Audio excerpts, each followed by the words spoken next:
Welcome everybody to the lock-in. You're all very welcome. It's June 11th. We've been off the air for a few weeks, a little bit of travel involved around the country, but delighted to get back to the lock-in and delighted to share a few sips, a few stories, a bit of crack, maybe an old tune, you never know, but delighted to be back anyway and ready to drink some whiskies and talk poteen tonight. So tonight we are going to Galway. We'll be going to Galway in a few minutes to Micil Distillery in Salthill in Galway. Really looking forward to the chat tonight to learn a little bit more about the precursor to whiskey, a cousin of whiskey, and talk about what's going on in Micil Distillery as well. So let me know where you are, what you're drinking, what's in your glass. I'd love to know. I will be drinking a few different things tonight. I will be starting with maybe a little drop of Black Bush I'll have in my glass, and I do have a drop of poteen, which I'll talk about when the time is right as well. A little drop of poteen here, and I even have a little drop of Blue Spot I might be sipping on as well. So that'll make an appearance as well. So whatever you have in your glass, share it with us. Tell us what it is. We'd love to know. But it's going to be a good night, a good session. Whiskey, poteen, west of Ireland. Great crack ahead of us.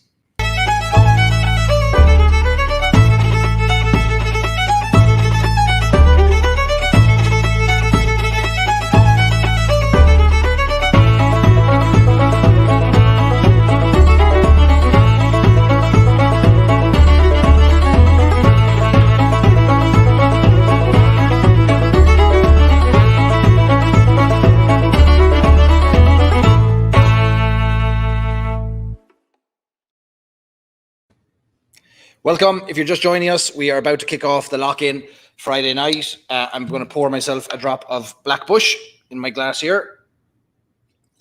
Can't beat it. One of the best value blends out there. Love a drop of Black Bush. There's not much left in that now. That'll be gone by the end of the night, I'd say. Chris Connor is joining us with no poteen in Michigan. Steve Smathers in Colorado. Good to see you. Peter Galbraith in Dublin, drinking 18-year-old Hinch. Good man, Peter. The good stuff, straight to the top shelf for Peter. Chris is starting with the Powers Gold. Good man. The lock-in got you trying it.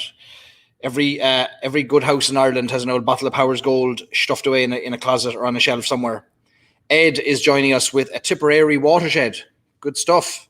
That's we don't see that mentioned too often. Good to see Tipperary being mentioned. John James Byrne, how are you? Welcome. Hope you're having a drop of whiskey or a drop of something in your glass. Ed Stannard wishes he could get more than the one poteen he's seen here, which he didn't like. Well, we'll be talking about poteen, we'll be talking about availability, future availability perhaps, and talking about the poteen category and the poteen industry. We've had over the last 2 weeks, there's been no lock-ins for 2 weeks in a row. So I've been traveling around as America opens up, so too do wedding invitations, family invitations, events you have to go and participate in, and people you haven't seen in a year or more, family members who are now all vaccinated.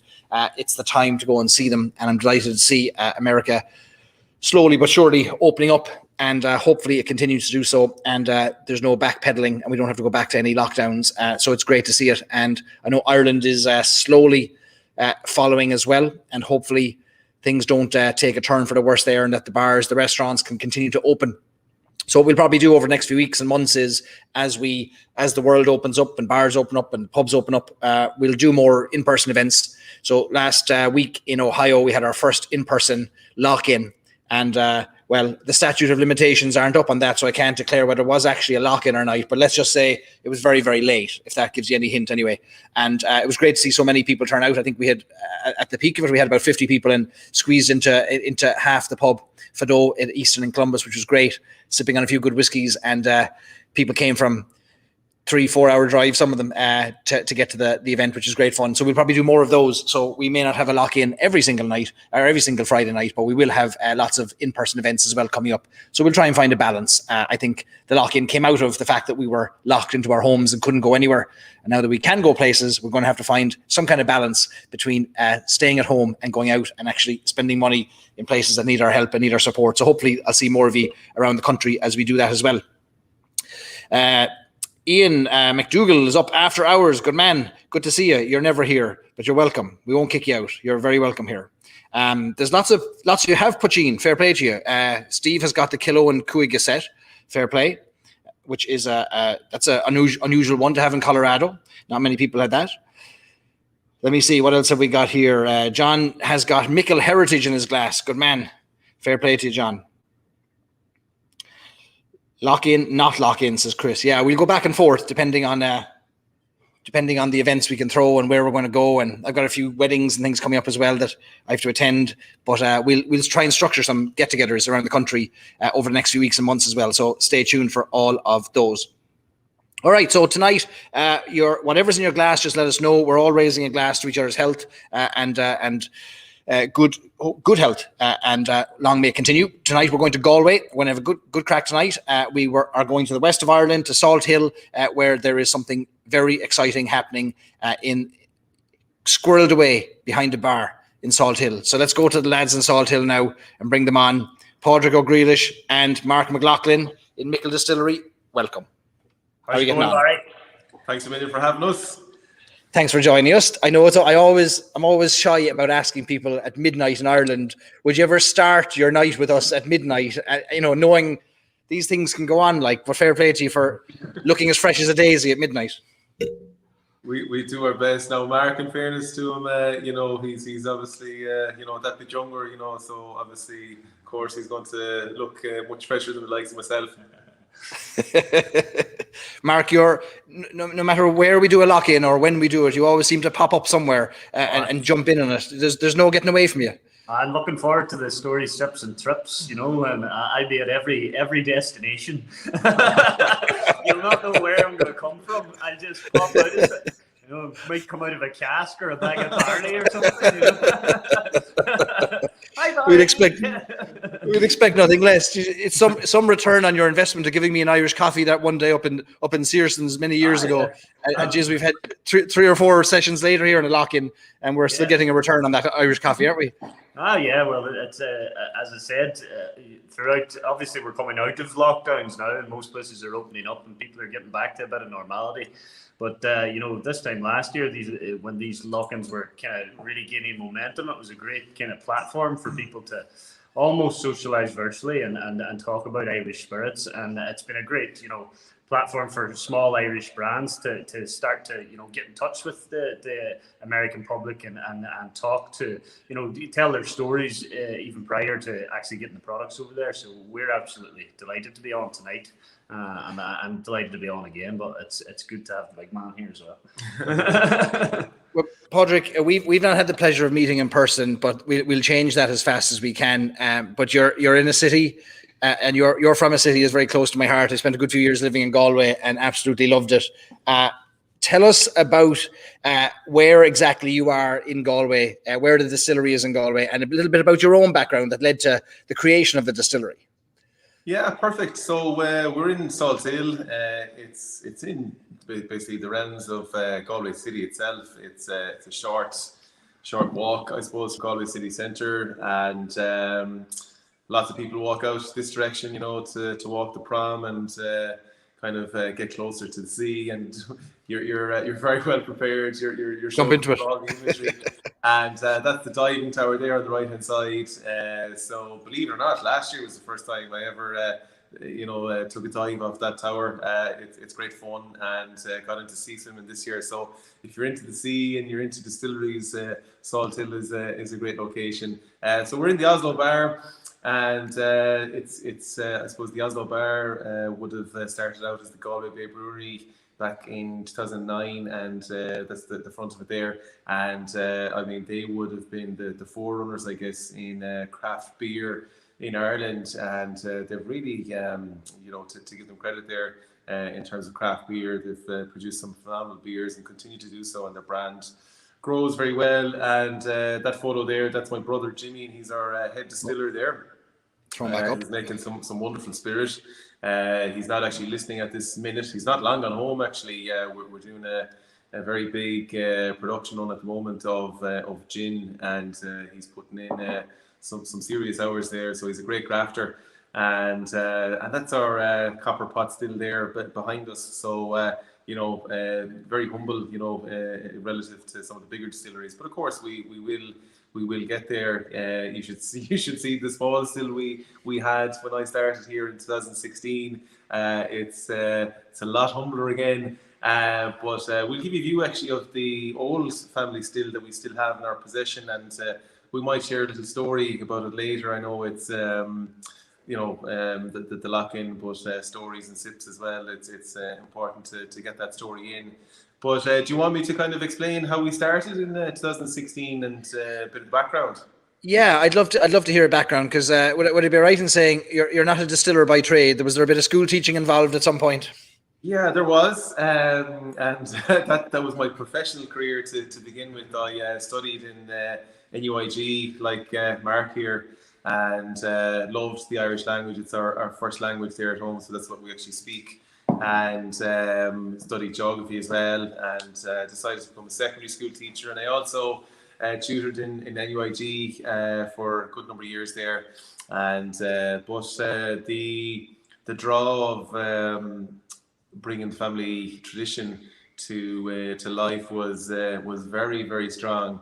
And I was just reading about tequila one day, and I was adamant I was going to do it one of the days. But the eureka moment, I guess, came when I was just reading about a brand of tequila and just how they got started. And I thought there was a huge amount of parallels in the article. It was all about the fact that tequila had this negative reputation in the past. People thought it was rough, unapproachable, that it was really just a shooter. And I thought, you know what, poteen doesn't really have that great reputation either. And I thought it's time to change that narrative and tell people the true story of poteen, because we always grew up with love and respect for it. So I was very lucky that I grew up around my grandfather, who only passed away there last year. So he lived to a great age, and I'm sure he's put some of that down to sort of having a drop of poteen every now and again. He loved it. He loved either poteen or whiskey, but we might get into the name of the two of them later. But so anyway, I decided to quit my teaching career in 2015. The big catalyst was that there was an opportunity, I suppose, to get distribution. And because I wasn't from the drinks industry, being honest about it, I hadn't a clue really, in terms of who distributed what. I knew how the mechanics of it worked, but did I have any connections? Zero. So I came into the industry with zero connections and zero know-how in terms of the marketing and the sales side of it. But the one thing I suppose that I did have, and that's thanks to the generations who passed down the tradition, was the poteen making, so the craftsmanship of it all. And for those who can actually see our logo, the guy in the actual logo itself, that's my grandfather. But fair play, Mark, that's him there above the. It's actually based on an actual photograph of himself, and he was harvesting barley in 1947, and it just happened that photo was around, and we thought that is the essence of who we are. It's grain, it's malt, it's brewing, it's distilling, it's the connection, from farmer to maltster to distiller, the whole lot. It's not just, how would I put it, buying grain and malting and getting it malted or whatever. They did everything.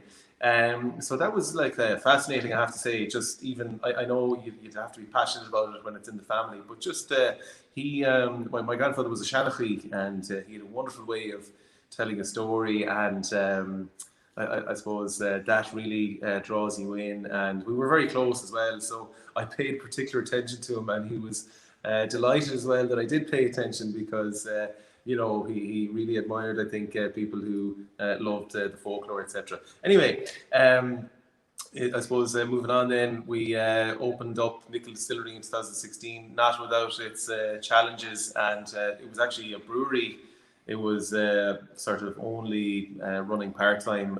They had moved out to a bigger facility, and the way I met the guys in Galway Bay Brewery was actually it was through failure in business, I guess. Not failure in the sense of a final fatal failure. It was sort of we ran into a big roadblock in the sense of we tried to get the distillery built in Connemara. I'll tell you more about that later. But we anyway didn't get planning permission from the powers that be. So this is Plan B. So I started talking to the brewers around the city and just thinking about it in a lean startup sense. How do we actually sort of save on some of the big costs, associated with building a distillery, and the brewing equipment obviously was there. So anyway, long story short, started brewing here in 2016, and it still is the only operating distillery in Galway County and city, and all done on a shoestring.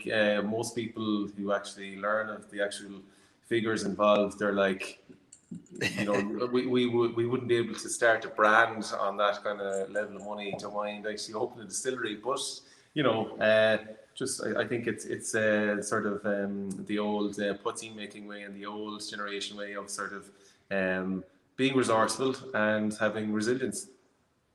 Would it be right in saying that 95% of your operating budget just goes to paying Mark? That's what I heard anyway. In fairness, Mark has been a fantastic investment, but I keep telling him I'm the most expensive thing he has, apart from that still down there. Yes, he can't bottle it though. And I'm not just saying that now because we're on camera. I mean that. I know this is recorded for posterity. Like he can refer back to this for the annual review. Good. So pot-cheen itself is a bit of a mystery to many, and growing up in Ireland, I would have been familiar with the unlabeled bottle in the back of the drinks cabinet. That I suppose every house in Ireland had an unlabeled bottle. It was probably an orange bottle or something, and clear spirit inside it. And we never knew what it was. And only later in life did I realise that it could have taken the hair off your chest or put hair on it. But would you be able to give us kind of an overview and grounding in what pot-cheen is and kind of how it came about? Because it seems to have predated whiskey in Ireland from based on some of the historical records we can that we've seen. So I'll start with the name poteen. It is an Irish word, and basically comes from the Irish word for pot, which is pota, and a small pot is poteen. So basically anything distilled in the small pot still got known as poteen. So that's where the etymology of that word comes from. I haven't mentioned this yet, but in Connemara, although we used to use the word poteen, actually the word fushke was much more commonly used. So if you're actually talking to, still people today in the Gaeltacht, the Irish-speaking region, they would still refer to poteen as fushke. Now, fushke comes from, I suppose it's a translation that comes from Latin. In Latin, aquavitae means water of life. And that was shortened by the Irish. It became, translated, first of all, Ishke Baha. Ishke is water and Baha is life, so water of life. And then that became Fushke, shortened. And, eventually, obviously, through Anglicization, we know the whole colonization story when the British came to Ireland. They couldn't pronounce the word Fushke, so it became whiskey. So, actually, the first written reference we have to Fushke or aquavitae or poteen is the Red Book of Ossory. So that was documented in 1324, and that's our first written reference in Ireland that I'm aware of anyway, unless someone has some early references to it. But poteen back then, surprisingly, wasn't even made from grain. It was actually like wine and botanicals or herbs. And very interestingly as well, a local botanical that we still use in our poteen called bogbean was mentioned in those in those manuscripts, and we also use it in our gin. So it's amazing that the botanical flavouring continued on throughout those generations. And I suppose while I'm on it, in terms of generations, Micil, the reason the brand is actually called Micil, in case people are wondering, it's our great grandfather's first name, so we can trace the lineage and the poteen making right back to him. And he was a really interesting character himself. There's some brilliant stories about him, not just in the poteen making sense, but he was a real local hero. And anyway, I don't want to digress from the poteen or the whiskey question. So hopefully that's a bit of insight. Yeah, it's interesting that pot-cheen was fushke and whiskey. I remember years ago, I lived in Galway first in 1999, and I remember going out by Clifton, far beyond Clifton, and to a rural place. And a buddy of mine had an old friend out there, and we were sitting around the fire, and he pulled out a bottle, clear bottle, He said, will you have a whiskey? And I said, geez, that doesn't look like whiskey. And he poured these 2 drops, like drop for each of us, into the glass. And I said, whiskey. And he goes, yeah. I said, sure, isn't whiskey brown? Isn't a darker color? And he goes, you're talking about Parliament. And he referred to whiskey we would know today as Parliament, as in the taxed whiskey that would have been aged, as opposed to the whiskey that he was used to, which was, like you said, the clear spirit, poteen. Yeah, and I'm delighted. Go on, Mark. No, I was going to say, I suppose that, where whiskey and Parliament whiskey and Parliament came from a pot-cheen. You probably give a better explanation of that than me, but obviously, as we know, pot-cheen has been was an illicit spirit for a very, very long time, and I suppose it was under that British rule that these 2 phrases came out. But you'll tell that story better than I will. So. Well, I don't know if I will now, but I'll certainly do my best. But so, as we know, 1324, that's the earliest date. There's a number of dates kind of in poteen history, and first one is 1661, and that's when poteen or domestic distilling was first taxed. So people had, I suppose in a way they were sort of wondering what's going on here. But anyway, what we chose to do in typical Irish sense was we chose to ignore it and just hope it would go away. But things didn't actually go that way. The rules actually progressively became stricter. So by 1760, I'm cutting out a couple of kind of things there, but 1760 is effectively the date where domestic distilling actually became illegal. And from then on, poteen or domestic distillation was illegal. So the only people who could actually make spirit were the people who could make Parliament whiskey. So that's when the big distilleries as we know them today sort of have their birth year, if you want to call it that. Yeah.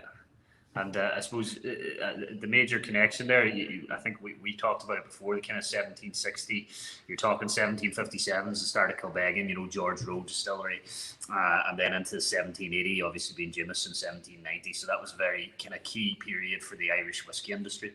And pot-cheen was kind of driven underground as such, but underground would be the worst phrase to use because it was generally distilled above ground, always distilled above ground, yes. But maybe at night, and yes. That's obviously where the phrase moonshine came from. Was pot-cheen distilling would have been done at night time, so that the authorities wouldn't see the fires or the smoke from the still.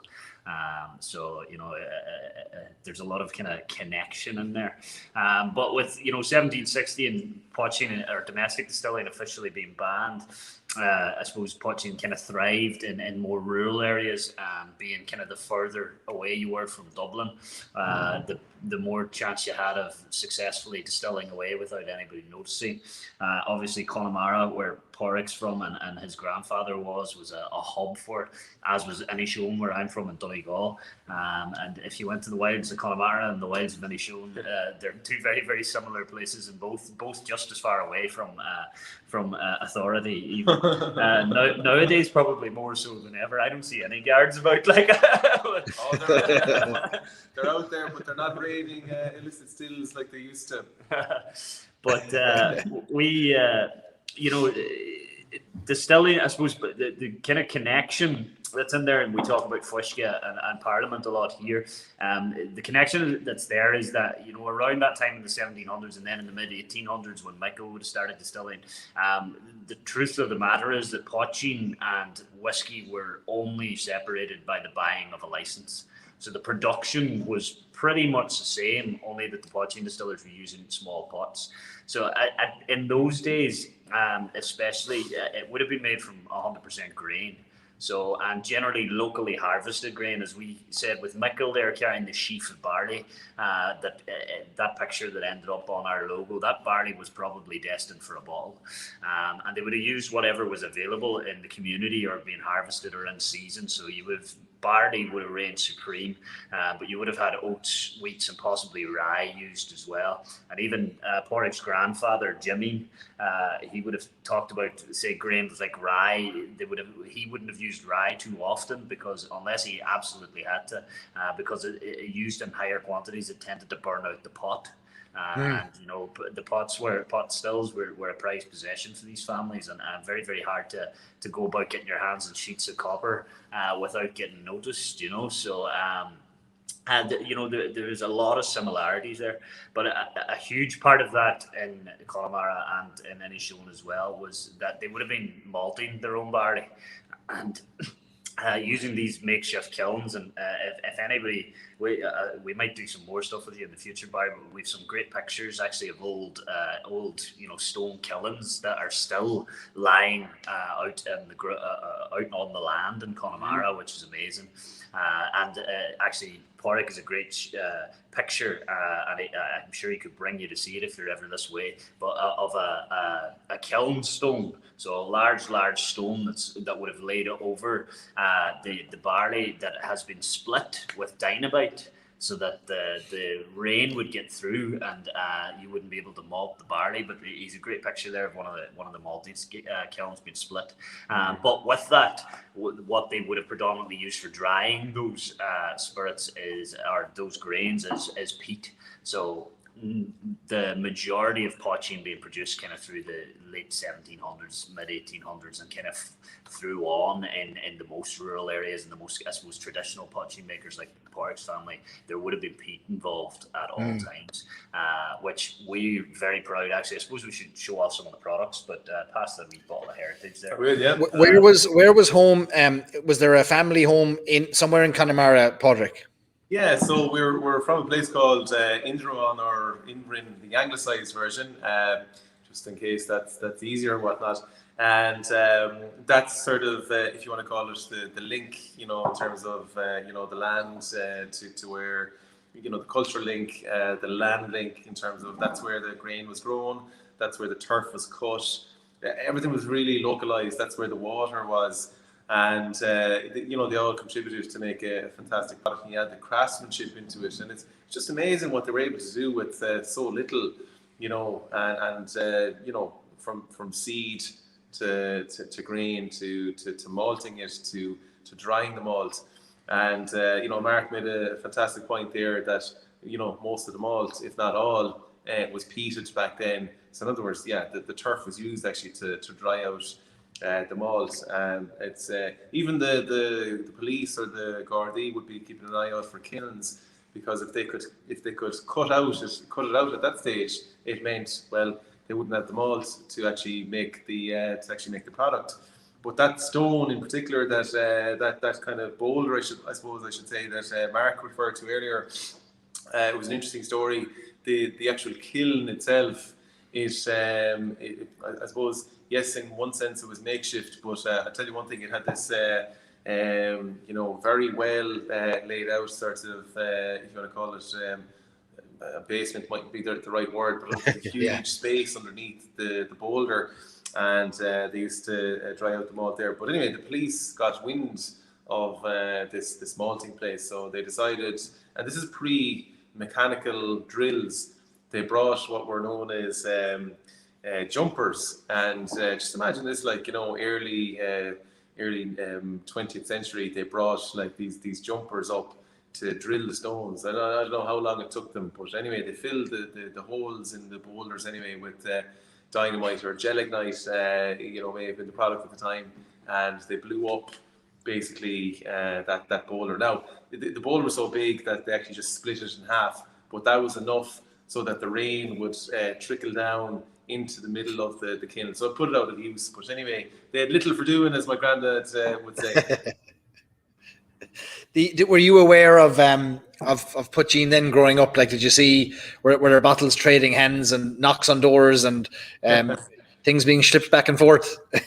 You would. It was very subtle, to be quite honest. Like, although as you say, the trading happened, it was very very subtle, and there was a certain way of talking about it. People actually wouldn't necessarily refer, unless they were in very trusting company. They'd use code words, to sort of describe what was being sold. But I know, for instance, my great grandfather Pádraic, a great story about him. There was one time, and one of his friends happened to be a member of the police, and this is pre-Gardaí, what we have now.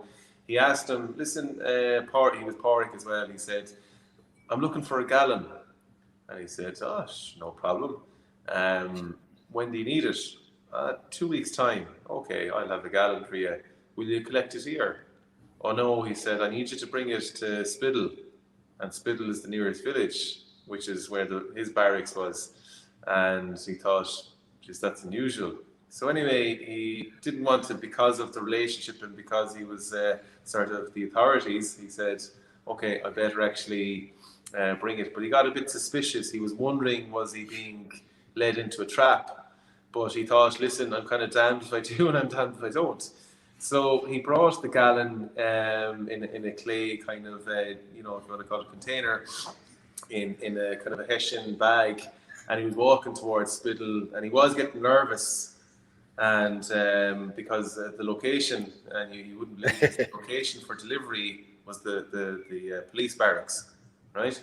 So as he approached, he saw what he thought was one of the superior officers, like a superintendent, making his way into the barracks. And he thought, oh no, this is going to go horribly wrong.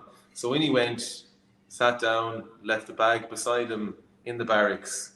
And his friend, sure enough, greeted him and he said, is that the gallon? It is indeed.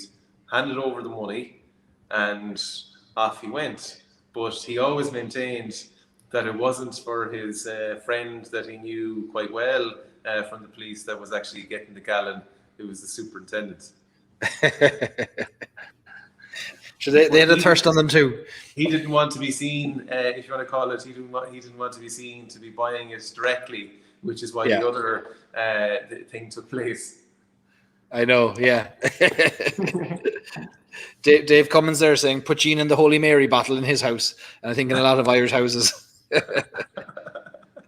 It's very important, and I saw Amanda Sesker there and Colin are joining us there. Two friends of mine there from the States. Delighted to hear that they're watching in. And how are you, Dave? And I think I saw John James Byrne there. How are you, John? Having a wee heritage. You brought the troops with you. Actually, I think Amanda, you might have won. If I remember correctly, I think Amanda, you won a bottle of Redbreast from us there not so long ago that we shipped down to you. So Amanda, well connected here now between Redbreast and poteen.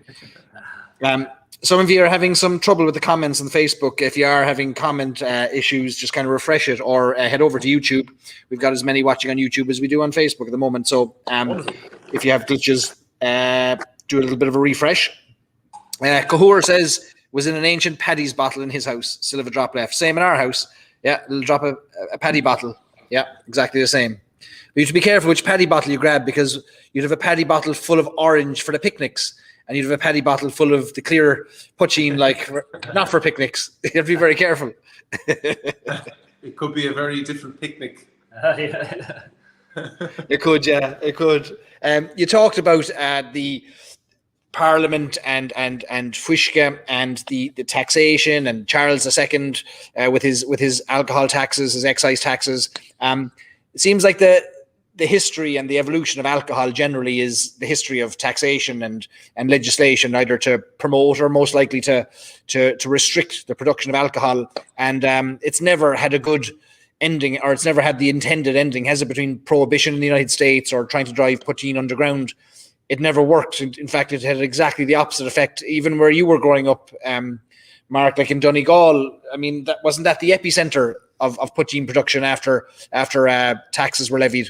Well, I don't know about the epicenter, but it certainly was one of the biggest areas. And it was an Ace Coffee. So when he worked as an excise officer, so the man behind the coffee still, he worked up in Donegal, and there's some stories and reports there that it was probably the hardest post that he ever had, in that the illicit distilling was just rampant, and he recorded at one stage 888 illicit stills in Inishowen alone, which is 100 square kilometers, 100 kilometers in a circle, and there was. In Dublin at the time, I think there was 12 illicit stills, and like Galway, there was apparently 400 or 500 recorded in the same year. But in Inishowen, which is such a small little peninsula, the 888, and it was actually it's where my sister lives now in Uris, or else it was known as the Pot-cheen Republic of Inishowen. And it was actually the last area in Ireland to lose its Gaeltacht status in 1972. I don't know if there are any Irish speakers there now, but an incredibly rural area and very much ingrained in Irish culture. And, you know, Irish spirits, I think that's why they continue to develop, and it's that resourcefulness and resilience that has, you know, made pot-cheen stand the test of time, and is also bringing Irish whiskey back to life. But up there in Inishowen, I have to give a really good shout out here there's where I come from, it's actually a peninsula within the peninsula called the Isle of Doe. Gorgeous little area right on the Atlantic Ocean. I mean, right on the Atlantic Ocean. But there's a cultural centre there. It's called the Doe Famine Village. It's run by a man called Pat Doherty. There's obviously lots of McLaughlins and lots of Dohertys up there, so we all have family nicknames. He's the Shans, we're the Ryes, but he celebrates. It's actually where he was born, and I think it was either his mother or his father's house. But there's a row of cottages there that nobody lives in anymore, and he actually converted them into this cultural centre to celebrate Irish life. And it started off, you know, really going into what rural Irish life was around the famine. And every year since he's been running, then he was adding bits and pieces to it. Now he actually has a shebeen in it, and it's just for the public to look at. And it's actually Micil pot-cheen that he pours there. And it was funny because I was there about 3 weeks before Pádraic offered me the job, yeah, that's the castle. It's a great photo. Pádraic offered me the job, and it was Micil pot-cheen that they were pouring there, which is great. But he really gives it an incredible insight into what rural Irish life was like. And you know, my father grew up less than 2 kilometers from where that centre is, and he, you know, going there with him, he's in his 70s now, growing up in the 1940s. He talks about it, and it was so similar, but so little changed between it, like the famine in the 1840s and then the 1940s and 1950s when my father was growing up. It was basically the same place. You know, there was very little that had actually happened in these rural areas in terms of kind of, I suppose, industrialization and stuff. And it's if anybody is ever up in that area, it's an incredible insight into what Irish life is. And when I met Pádraic, I met Pádraic years ago, but when I came here to kind of learn about Micil and learn about the brand, it was amazing I suppose the similarities, and not just our own upbringings, but then the stories from, you know, his grandfather, his great grandfather, from my family, and how things kind of developed. And I truly believe that kind of folklore in rural Irish Ireland is something that we have a kind of responsibility to keep those stories alive and kind of drive that on. And the spirits industry offers a huge opportunity there, and it's great. You know, it's a great platform when you have a brand like Micil to kind of spread that Irish kind of heritage. But yeah, would we have the music? Like, would we have the music and the stories we have today if it wasn't for people off their heads on pot-cheen, like, you know, in the valleys, the hills, and the farms, and there's you know, they're seeing 6 fellas in front of them, but there's only one man sitting there, like, you know, but they're it's funny because we do be talking about things with pot-cheen, and one of the ones that Pat talks about up there is testing the pot-cheen. You know, somebody might call to the house and say they have a couple of bottles of pot-cheen for sale, and if you didn't know them, you would never take it at their word that the pot-cheen was any good, so you would always test it. So Pat was saying that one of the ways that he remembers his father doing it is he pour a bit of the pot-cheen on a spoon, and he'd light the spoon, light the pot-cheen on fire, and if the flame burned bright blue, then the pot-cheen was good. There was no badness in it. But if there was flecks of orange or red coming through the flame, then you knew there was impurities in there. So a really, really simple way of you know, testing the quality of the spirit. But of course, Micil or any of his ancestors never had that problem.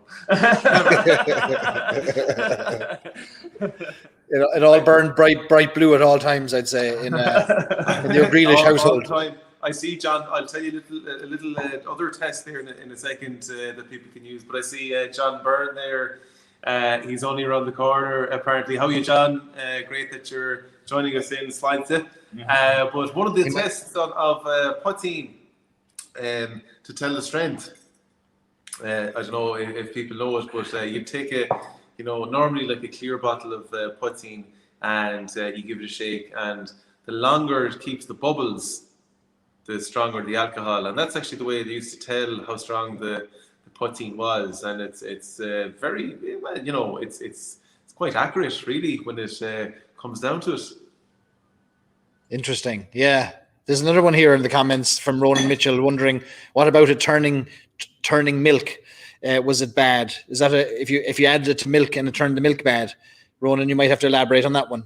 That seems to be maybe a. Yeah, I've heard that.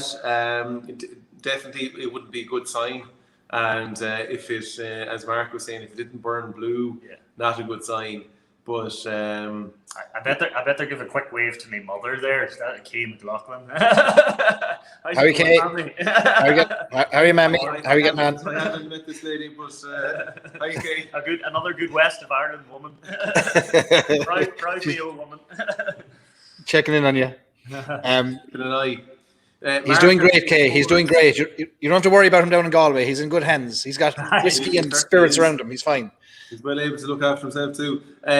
Mark had actually poured 2 glasses of the heritage poteen there, and I suppose we might talk through this one. And this is typical, I guess, of while we're kind of still relatively on the topic of malting and peating the malt. That's our heritage poteen there. So this one is very representative of the type of poteen. It's not the be all and end all in the sense that was there other mash bills? Absolutely, but this is one of the mash bills would say that my family would have done, and it's very like I said, typical of the type of mash bills you'd find. So it's 80% barley, 20% oats. The grains are 100% Irish. They're actually grown by Irish craft malts there in County Meath in Kilmessan. Shout out to the lads in case they're listening. Paul and Brendan, yeah. Paul and Brendan, they mightn't be up, but they might be. And so they grow the grains. We send them turf then from Connemara as well, and it imparts that peaty aroma. But they're producing fantastic malts, so we're delighted to be partnering with them on this one. And we are laying down whiskey as well and using their grain as well. But with this one, that 20% oats, 80% barley, very different from a pure, how to put it, just malted barley spirit, like a single malt. The oats, by the way, are malted as well. So both of them are peated and malted. But so I know you don't all have them. Sorry, some people here do have it in front of them. Yeah, we do have some people. We'll have to straight away give our apologies, Barry, that we didn't get any out to you in time. But don't you worry, I'll make sure you're well looked after, and yes. we'll get some product to you. It's easy. It's easy to forget about me over here in America. Forget about me, like send me nothing. Well, there's whiskey on the way as well, you see, so you'll get a decent bundle altogether, The box might be a bit bigger. I see Michael right. Fancy there as well. Svante Michael, he's got heritage in the glass. Actually, quite a number of people with the heritage in the glass there. Svante. But so the peat on the nose isn't overpowering. It still allows the fruitiness of the spirit to shine through there. The oats delivers a wonderful creaminess on the palate as well, and it's really well balanced spirit overall. And I'm actually just take a little sip now. Yeah, it's tremendous because of our small scale, Barry, that we can work with somebody like Irish Craft Malts, and it's actually Pádraic and Jimmy and the family. They harvest the turf that's used for peating this, and they're actually the only malt house in Ireland that will provide peated barley. And they, as far as we're aware, they have very, very few customers, and any of the barley that they sent out, it's probably been our turf, which is great. But this was the first. More than likely the first legal spirit that was produced using Irish barley and Irish oats and Irish turf as well, all done in Ireland. So it was a really, it's a really special little product. We're with an Irish whiskey, we talk about mash bills all the time now, but it's not a pot still mash bill. There's no unmalted barley in there as such, but and the distillation is slightly different. But that 20% oats, that's a big whack of oats in there, and it really gives it this kind of luscious texture to the product. And it's one of those ones where, if it's I suppose it's a premium product, but you're trying to introduce somebody to what pot-cheen is, and try and introduce them that it's not. Some people consider pot-cheen it's just an Irish vodka, or it's there's not much to it. It's just this high strength spirit. But this is bottled at 46%. It's full of flavor. It's rounded. It's fruity. It's got that lovely hint of peat, and there's tons and tons of texture in there. So it really shows what you can achieve if you're using great grain. You're using really, really refined cuts, and that's what Jimmy's incredible. All our cuts are done through Jimmy, just sensory here. It's nosing and tasting and making sure that the spirit is as pure as possible. And the cut for pot-cheen is very, very small, and you get this just incredible spirit. And it's really the one for me. I've tried Micil pot-cheen. I've tried Bon pot-cheen. I think you're having a dram of that tonight. I've tried Mad Marks. I've tried most of the pot-cheens that are out there, apart from the Galway Bay. Now I'm looking forward to trying that from the lads up in Donegal. But it's really kind of a product like this can really separate the category and show people that pot-cheen is a serious product, which is great. Is it a long fermentation for pot-cheen? It all depends on the type of yeast you use, and I suppose the environment around you. So there's no temperature control in the poteen making fermentations, of course. But typically here, although the fermentation finishes up at about 50 hours, we leave it for another 2 days, and essentially what that gives is fruitiness. Now, for the kind of people who are more scientific amongst us, you get esterification from basically lactobacillus, which is a bacteria that naturally gets into the wash, which is beer that you use for distilling. So that gives you that wonderful fruitiness, and again, that would have been typical of the poteens of the past, and it's a characteristic of the Micil poteens here. And how you, Brian Burke there? Very nice to see you on Slán Tuá. Is let me see, the poteens of old, like you talk about fermentation and your long fermentation and getting some of those fruity notes out. That would hardly have been a focus historically, would it? Refining, looking for the certain floral elements or the fruity notes, or am I wrong? Or would it have been just for how can we make a spirit as fast as possible, as cheaply as possible to get it into us?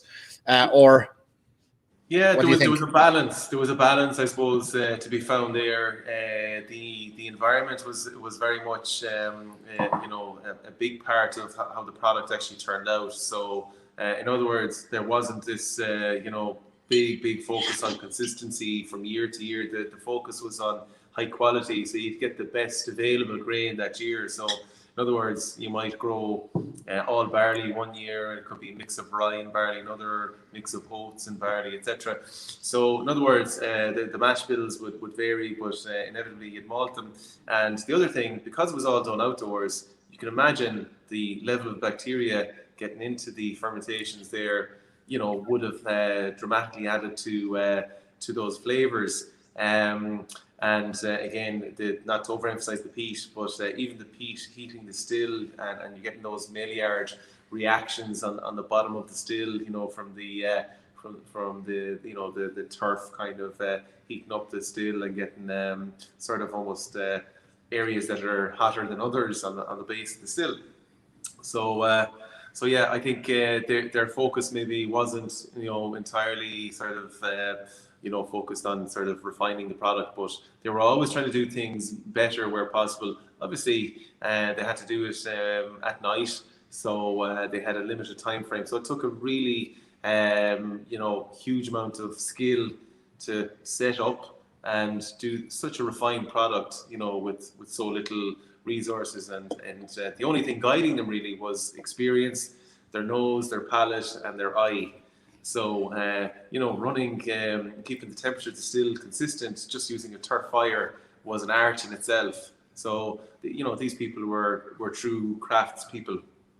And were they often on the move, like as you see here, a picture of the guards arriving to Mark's house back in the day, where his family were illicitly distilling, and there's Mark's grandfather under the hand of a guard. But would they have been on the move then if they saw if they knew there was guards in the area? Would they pack up the stills and move them on elsewhere? They would, and after every production run, you would actually take apart all your equipment. You would bury it in bog holes, so these would be kind of marshy, wet areas. The beauty of that was actually that not only was your equipment hidden from the eye of the law, it was actually cleaned in the process, because the water in boglands would be mildly acidic, so your copper would actually come out clean for the next run. So it was amazing, you know, that environment. Funny enough, in terms of talking about hiding stills, you know, this isn't kind of how would I put it, a religious thing, but there were, if you want to call it, mantras or prayers that carried from generation to generation. So there was one story, and it's back to my great grandfather's time, and he is still operating quite close to his family home in a remote enough area in Connemara, and he got word from one of the neighbours that the peelers or the police were making their way up towards that neck of the woods, if you want to call it that, and they said this prayer, or this if you want to call it mantra, and it's called Aran Doldamu, which translates as it's some sort of prayer to make them disorientated and to send them astray. But despite, and they were observed, the police, they were observed literally almost in on top of the still, and it was left there because they had to kind of run and leave the still, but the still was still there in plain sight. They never found it. Yeah.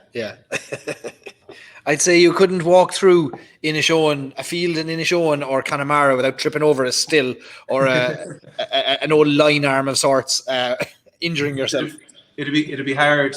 And one of the things, I suppose, that in terms of how to put it, not getting caught, was that a lot of poteen distillers distilled on commonage, and commonage is land where you have multiple shareholders. So from a legal perspective, it was very difficult to prosecute. Didn't know whose land it was.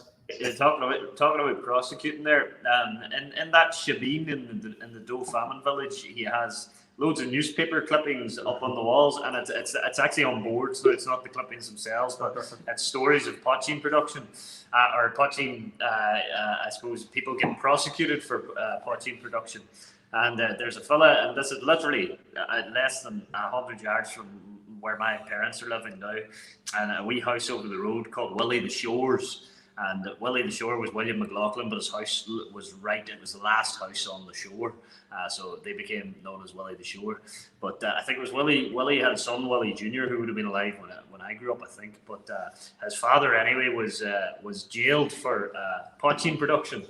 And he was caught while he was had a cart, I think, of pot-cheen on the back, and that was grand. And he went and he did his day in jail, and he paid his fine, and he was quoted in the local newspaper to say, you know, how do you feel about being prosecuted for production? And he says, well, it was never so bad, for it was a good turn, and I got paid for it.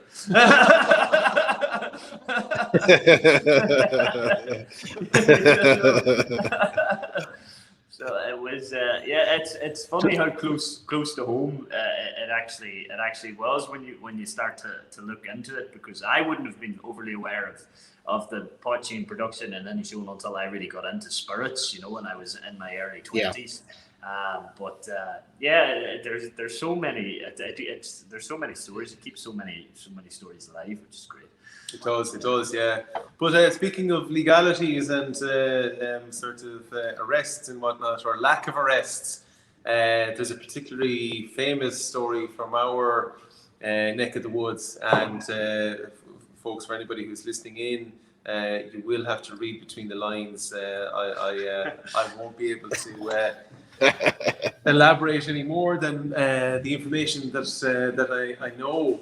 But there was a fairly famous raid that happened in 1974. So it wasn't famous because of the actual raid that happened. So a still was confiscated in our parish or our locality in South Connemara. And like normally, you know, the Gardaí, the police, they bring these stills into the barracks, they're locked up, and then they're later destroyed. But whoever the distillers were decided, you know what, okay, our still has been confiscated, we're going to get it back. So allegedly, at least anyway, the owners of that still went to recover their still. So apparently they broke into the local barracks. This is according to the media reports at the time anyway. They broke into the police barracks at night, and the nearest guard was approximately less than a kilometre away, asleep. And they broke into the barracks anyway, took their equipment back, and the next day, these are anecdotal accounts as well from what I've heard. The next day, I don't think they ever saw as many guards or police in the area as they did the next morning, and everybody was being questioned because this was a bit of an embarrassment, I suppose, for the authorities. It was a huge breach of, I suppose, you know, trust and a huge breach of the authority that they had.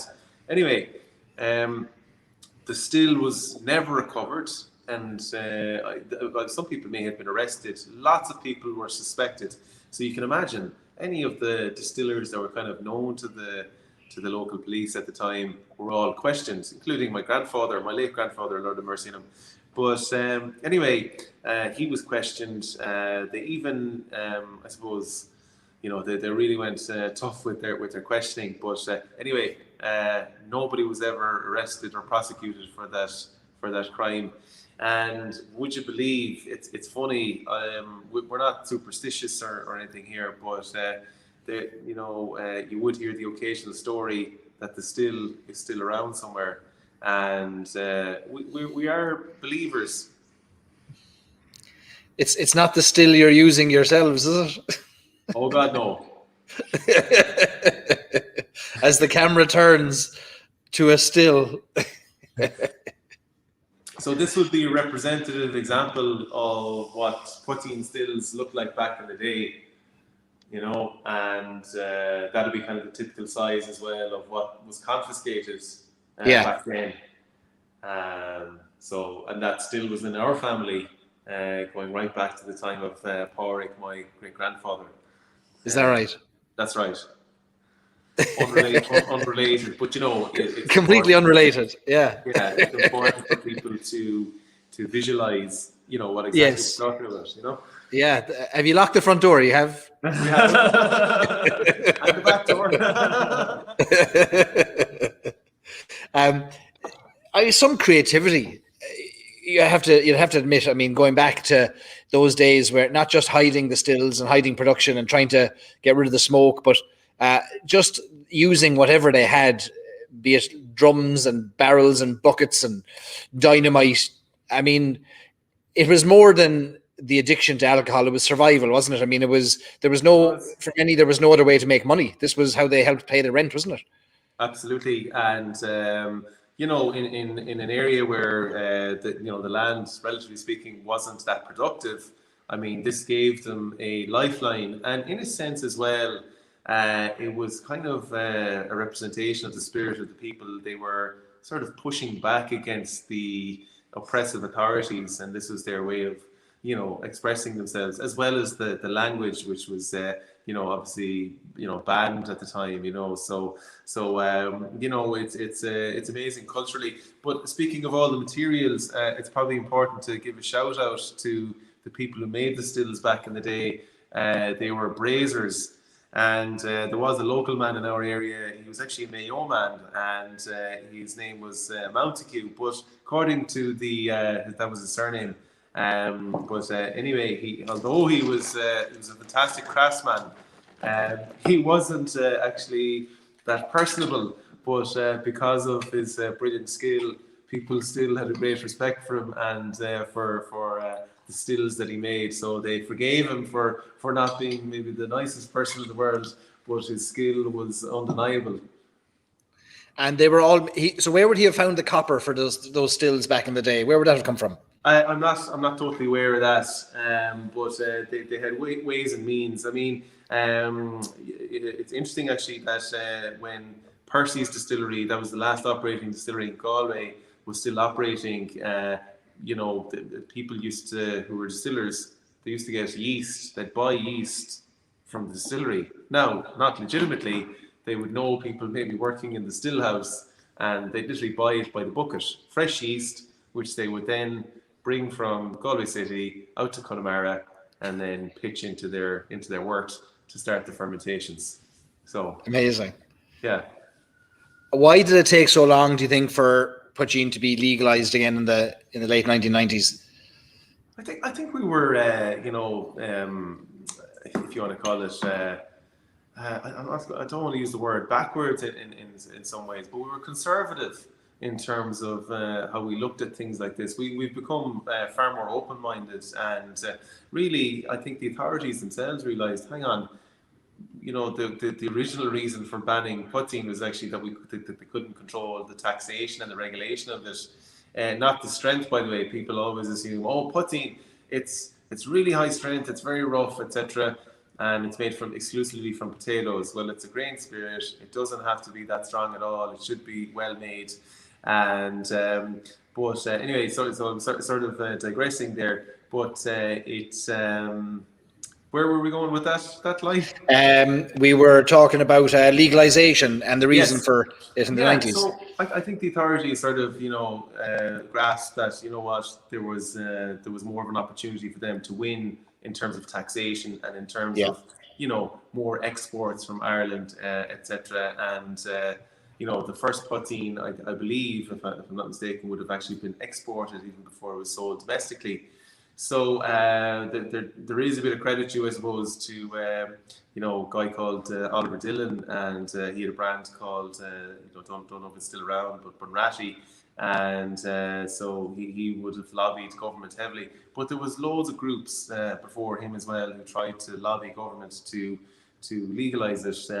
It was funny, recently I was just watching these old archive clips from RTE, and the local, organisation for the development of the community were trying to set up a poteen industry in Connemara, and obviously didn't get the go ahead at the time. But this wasn't like an overnight process. There was a lot of convincing to be done, but it happened eventually. And now there is a groundswell of interest and support and entrepreneurialism around pot-cheen. There are quite a few flag flyers in Ireland for pot-cheen now, and it's starting to make its way over to the US slowly but surely as well. I know some of our American audience have picked up bottles of Glendalough pot-cheen, maybe some Mad March Hare pot-cheen as well. That's found its way over here. What about yourselves? Do you have plans to go further afield and bring Micil even further west than Connemara? We do indeed, further west, further east. So we are already available in sort of limited outlets in the UK. So irishmalts.com there, they sell our wares as well as Master Malt. But we actually sent recently our first products to Germany. So we are spreading our distribution. But more interestingly for you, I suppose, yes, are we going further west? We certainly have plans to do so. So we're having conversations, I suppose, with route to market partners in the US, and obviously we're still open. We haven't signed any deals yet. We're still open to working with the right partners who get, I suppose, our story and our portfolio. So at the moment, of course, we have our 2 poteens and our gin, but we are adding 2 independently bottled whiskies this summer to the portfolio, so we're really excited about that. And I suppose it coincides with us laying down Galway's first whiskey in over 100 years. We are adding as well an Irish cream liqueur to the portfolio as well. and it's a poteen based Irish cream liqueur. So it's Oh, actually very the world's nice. first. It's first that we're aware of, anyway. Well, it's your grandmother's recipe. It is, yeah. So my grandmother would have taken, you know, the poteen that my grandfather made, and would have made a cream liqueur from it, and so it was very prized actually. People loved it, and it was very sought after. But I remember they still used to milk cows at home at the time, and it's funny, you know, my parents' house and my grandparents' house were quite close together, so we used to have a bit of the shop bought milk and the cow's milk from the farm, and the difference was incredible. Now I have to say, like back then, you know, when you have a sensitive palate as a child, you'd kind of say, oh, that milk is really strong, but you know, it obviously had so much more depth of flavour. But that was the milk that they used, obviously, to get the cream from it, really, to make the cream liqueur. But I wasn't allowed to taste it back then. But you know, thankfully, well, you know, I got the recipe for making it when I was old enough. Not that my grandmother, she wasn't strict now, in fairness to her, but she did have very strong principles. But when we were old enough, we were told, okay, here's the recipe, right? A little bit of paper, small bit of paper handed over to you. Yes. There must have been some dancing in your house with a grandmother making poteen cream liqueurs and your grandfather making the poteen. Jeez, there must have been some crack. There was. Well, you know, actually, it was a great house for actually people visiting, and you know, I suppose it was a very welcoming home anyway. But huge amount of storytelling going on in the area, and there would have been houses that were particularly, you know, how to put it, open to that. So because I suppose he was a Shanachie, you know, he was really interested in hearing, you know, great stories. People were interested in hearing his great stories, and you know, the really interesting thing about folklore and those old stories was, you know, they never had these sit-down conversations with each other about how to do things. Their morals and their attitudes and their ways of living or ways of doing things were actually guided by the morals that they'd hear in these stories. So it was an indirect way of kind of passing on wisdom that came from generation to generation. It's amazing, and of course, obviously, children's stories these days, or even formerly, you know, in books, were a way of actually making kind of children aware of sort of you know, values and morals, etc. Yeah. But this was transmitted, you know, just orally, and that was their entertainment. But it was also their way of you know, passing on the wisdom from generation to generation. I think a lot of us would lament those kind of simpler and more principled moral times too, that we get lost, we forget about them sometimes, and no amount of technology is going to substitute for those little nuggets that are passed down from generation to generation. Yeah, and you know, by the way, I know I mentioned the word morals, like, but you know, there's plenty of the stories, and it's kind of ties into Irish culture where there is redemption, there is forgiveness, you know. So although you might do wrong at one stage, you can still turn it around and do good again. Redemption, particularly important after being arrested 47 times for producing poteen in the hills. Sherlock 2588 on YouTube says he may have missed it. How is the name pronounced? Micil. Micil, simple as that. Micil, yeah. And for that reason, and this kind of maybe a bit of a giveaway of my former profession, but there is a little phonetic guide in the brand Micil when you look at it closely, Micil in phonetic spelling, IPO. Mark Stevenson says, great stories, Pádraic. I've never seen Mark so quiet. It's true, Mark. You've been very quiet there in the corner, but we'll go to you there now for I want to talk about the second poteen. So you showed us the first one, which was the heritage poteen. Truly, the heritage was probably the second one, but the flagship was actually the Micil Irish poteen, so the classic poteen. Yeah. And this is, I suppose, what Pádraic started off with in 2016 and brought to market.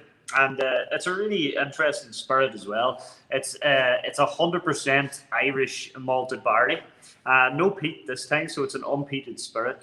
And then that's infused again with what Pádraic was talking about, which is a bog bean, which is a wild botanical. It's a, what would you call it, wet It is a wetland botanical, yeah. So you have to go to very specific ponds to pick it. Yeah, and Jimmy would, when he's distilling poteen, he would go out in the morning and pull the bog bean from the wetland and bring it in nice and fresh. And I've got some great photos I must send you of the flower. It has a gorgeous white flower, but it's amazing. He'll only for the still there. We have a 500 litre still, and it's only a very small amount of the bog bean that goes in there, but it adds this kind of wonderful kind of texture, almost, and a slight kind of bitterness, but also this little bit of sweetness. But when you get not used to it, but we do a lot of, I suppose, sampling here, testing, making sure batch quality, etc. And once that flavor of bog bean is in your memory, you just can't go without it when it comes to poteen. And I've tried since joining Micil. I've sampled some of the other products in Ireland, and I always feel like they're just missing something. And it's just the bog bean. It was very much their family signature. But just a really great product, and it's in, there you go. That's the flower there, yeah. It's incredibly versatile liquid. So when you take an unpeated spirit like this, you're obviously taking that kind of pronounced peat out of the equation. So you're left with this kind of light, fruity and spicy spirit. So we use our kind of signature serve as a Micil Mule, which is fresh lime and ginger beer, and the poteen stands up really well to the fiery ginger beer. But it also makes incredible cocktails. Like if you take any famous vodka cocktail, so you take like an espresso martini, using Micil poteen will elevate that because of the flavor that's there and give it great body. I'm a huge fan of poteen sours. We were doing a thing with Donal Skean, who's an Irish chef, and he's a TV personality, a couple of weeks ago out in Connemara, and we made some Micil poteen sours, and we're sitting looking out over the lake at Balnahinch Castle. It was absolutely gorgeous. But tough day. It's an incredibly versatile product, and it's something that we has done really well, and has, I suppose, provided the foundation for the brand to grow, and then eventually introducing the gin then, which was a phenomenal product. And it's the catalyst for us. But it's amazing to see two products like that are so different from each other, that are made in such a traditional way. And it's great that for us, the brand, that we can stand over these products. We source the barley, we source the peat, we distill here ourselves, and we're one of the few. We were the only poteen on the market up until very recently that was 100% produced by the people that were selling it. And now obviously we have the lads in Cologne of their Cuiga, we have Mulroy Bay up there, and Donegal, and there's a few more coming. But it's a very kind of proud statement that we stand over this product. It's 100% distilled by ourselves. And, so it's the only distillery that started as a purpose-built poteen distillery and then expanded from there, as opposed to the other way that distilleries might go. Most certainly, and that, for that matter, then I know we're going to talk about whiskey, but releasing independently bottled whiskies was actually quite a difficult kind of line to cross for Pádraic and Jimmy, because everything that they've produced from 2016 up until now, and their family's history, has always been distilled by themselves. So producing something that hasn't been distilled by one of the family, or releasing something that hasn't been distilled by one of the family, was kind of a hurdle to cross, but a necessary one. But the great statement, I suppose, by the lads in kind of standing over their own, I suppose, heritage and authenticity, was that they would lay down Galway's first whiskey before they would ever release something distilled by somebody else. So we're currently laying down whiskey when we have the time to, and we're about to move into a significant period of whiskey distilling as well, which is great and very exciting for us, alongside working on and behind the scenes working on the independent bottling. So yeah, it's great. The pot-cheen products have really, I suppose, allowed all this to happen. You know, so you've a two-pronged approach to whiskey. For those who may have missed that bit there, you've laid down, you started to distill your own whiskey, the first whiskey distilled in Galway in a long time, legally, and you are at the same time, or just subsequent to laying down that first batch of whiskey, you've started to source whiskey from elsewhere to release under the Micil name. Talk us through both of those directions, Mark and Pádraic, about kind of the choices you made and what direction you decided to go in and why, with both what you're making and what you're sourcing. Yeah, I suppose I'll kind of kick off with what we're making here. I suppose we're trying to, I suppose, provide that kind of authenticity that is Galway, and that is, you know, tying the two kind of great distilling traditions of Galway together. So you have the Connemara whisky, the pot-cheen, you know, these peated spirits that are incredibly flavorful and spiceful and use, you know, various grains. And then if you look back in the history of Galway, you see predominantly pot still whiskies and pot still distillation. And in the time of, you know, Persis closed in 1911, in the time of the 1800s, you would have seen, you know, a lot of different grains used in there as well, not just barley, malt and unmalted barley or green barley. You would have seen, you know, oats, wheat and rye. So the, you know, Connemara whisky and Galway whiskey would have had a lot in common. But then one thing that Galway is famous for is, you know, it's trading port. You know, Galway was the largest port in Ireland throughout the 1700s. And that, you know, its Latin connections, you know, Galway is always known as a Latin city, and it is very much a Latin city, has, you know, provided a kind of plethora of, you know, inspiration for casks. In terms of, this would have been one of the main wine ports in Ireland for a long time. So if you look at those connections, you look at Bordeaux, you look at Spain, you look at Portugal, you look at, you know, the fortified wine barrels, they would have all traditionally been used in Galway. So it kind of leaves everything open to interpretation, and you can truly be Galway by you know, using as many as possible. But then, you know, you tie back into that kind of resourcefulness of the pot-cheen maker. You know, we'll be trying to push the boundaries of what we can do as well. So with the whiskey that we're making in-house, what we've laid down so far has been 100% peated single malt. But we're just now starting a kind of new, I suppose, focus, and we're going to have 3 distillates. So we're going to have that peated single malt. We're also going to have a peated pot still distillate, which is going to be malted and unmalted barley and a proportion of oats. And then we're going to have a heritage mash bill as well, which is going to contain barley, green barley, oats, wheat and rye.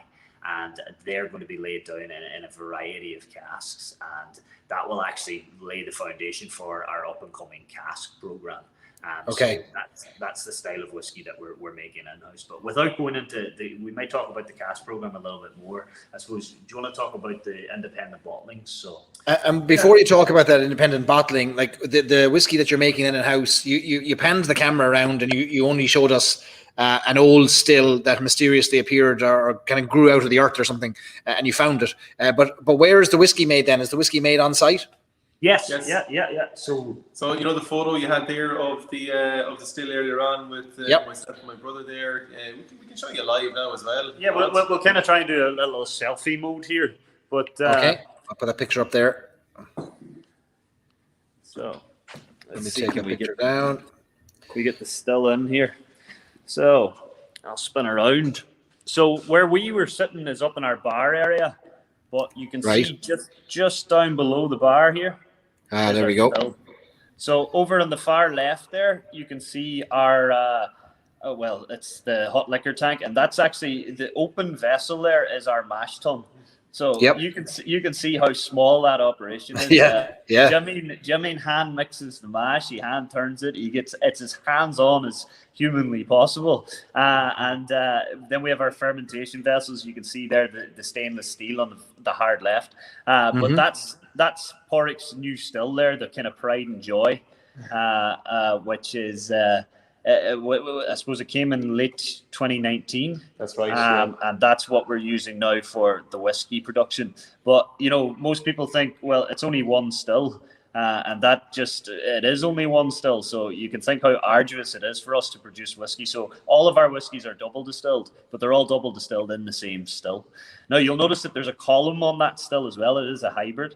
The column is used in pot-cheen production and gin production, but for whiskey, that still is just used in pot still mode. So it's straight distillation, batch distillation coming through then our shell and tube condenser. So an incredibly small operation.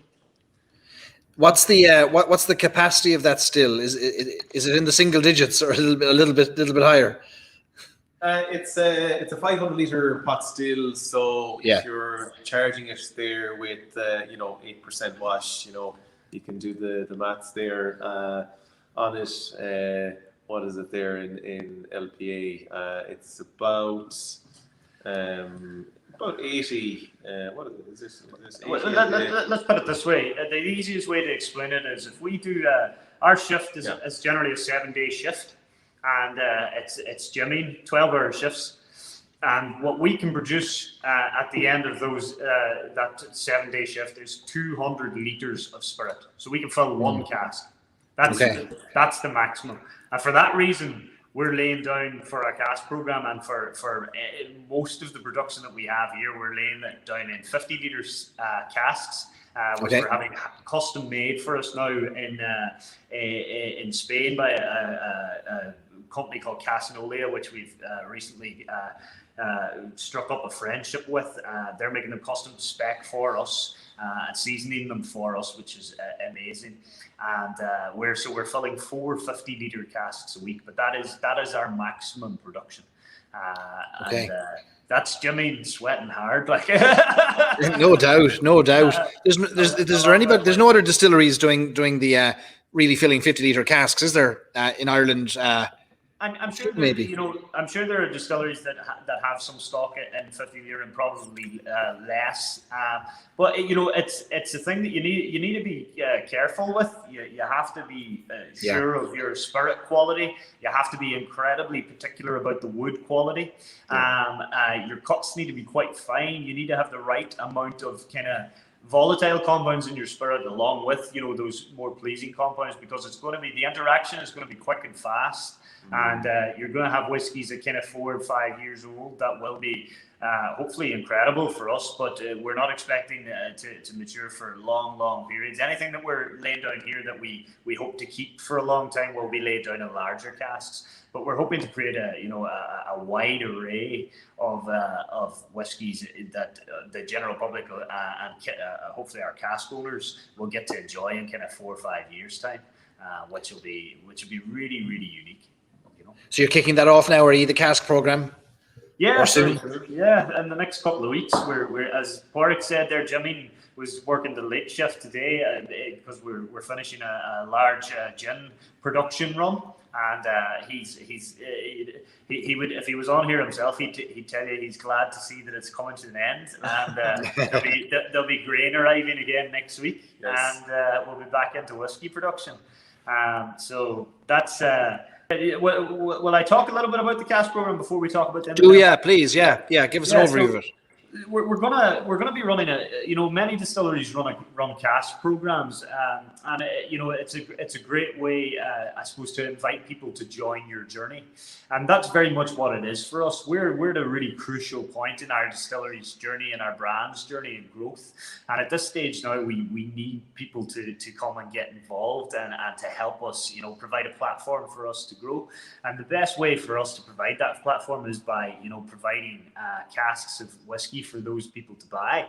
And when the lads, Jimmy and Pádraic, were developing this, and I came in and they asked my opinion, we wanted to do something that was really kind of unique and different from everybody else, because we have possibly one of the smallest distilleries in Ireland. Now, we might be a bigger unit than, say, Killowen, but we can't produce much more spirit than them. It was something that we wanted to really kind of tie that, Connemara whiskey and Galway together as best we could. And it's probably an opportunity to create spirit that we may never get again, because we plan to grow and we plan to expand and we plan to hopefully have a bigger facility in years to come. But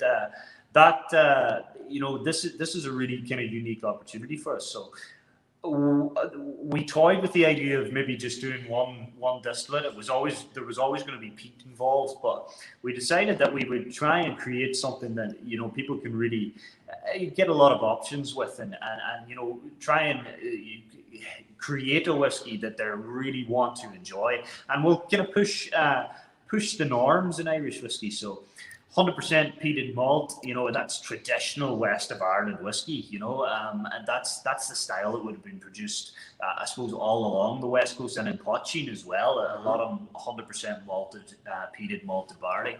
And then we're doing that peated pot still mash bill with a small proportion of oats, which add that little bit of body to it, and the peat will all come from our family farm. So 100% Irish grains, 100% peat harvested by the lads here. Now they're good. I keep saying the lads because I am not committing to go into the bog this year.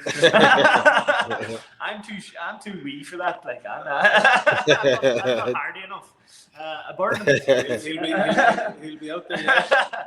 But that distillate, it brings body, it brings spice, it brings roundedness, and it's a true kind of, it's the closest kind of tie that we can get to kind of GI, the current GI, and then we're going to have a heritage mash bill, which is going to have somewhere in the region of kind of 20 to 30% other grains in there. It's going to have oats, wheat, and rye. You're looking for with oats. Anybody that's not familiar with it, with the kind of different grains, where you have your malted barley, which is renowned for its fruitiness and kind of nutty character, the esters that it produces.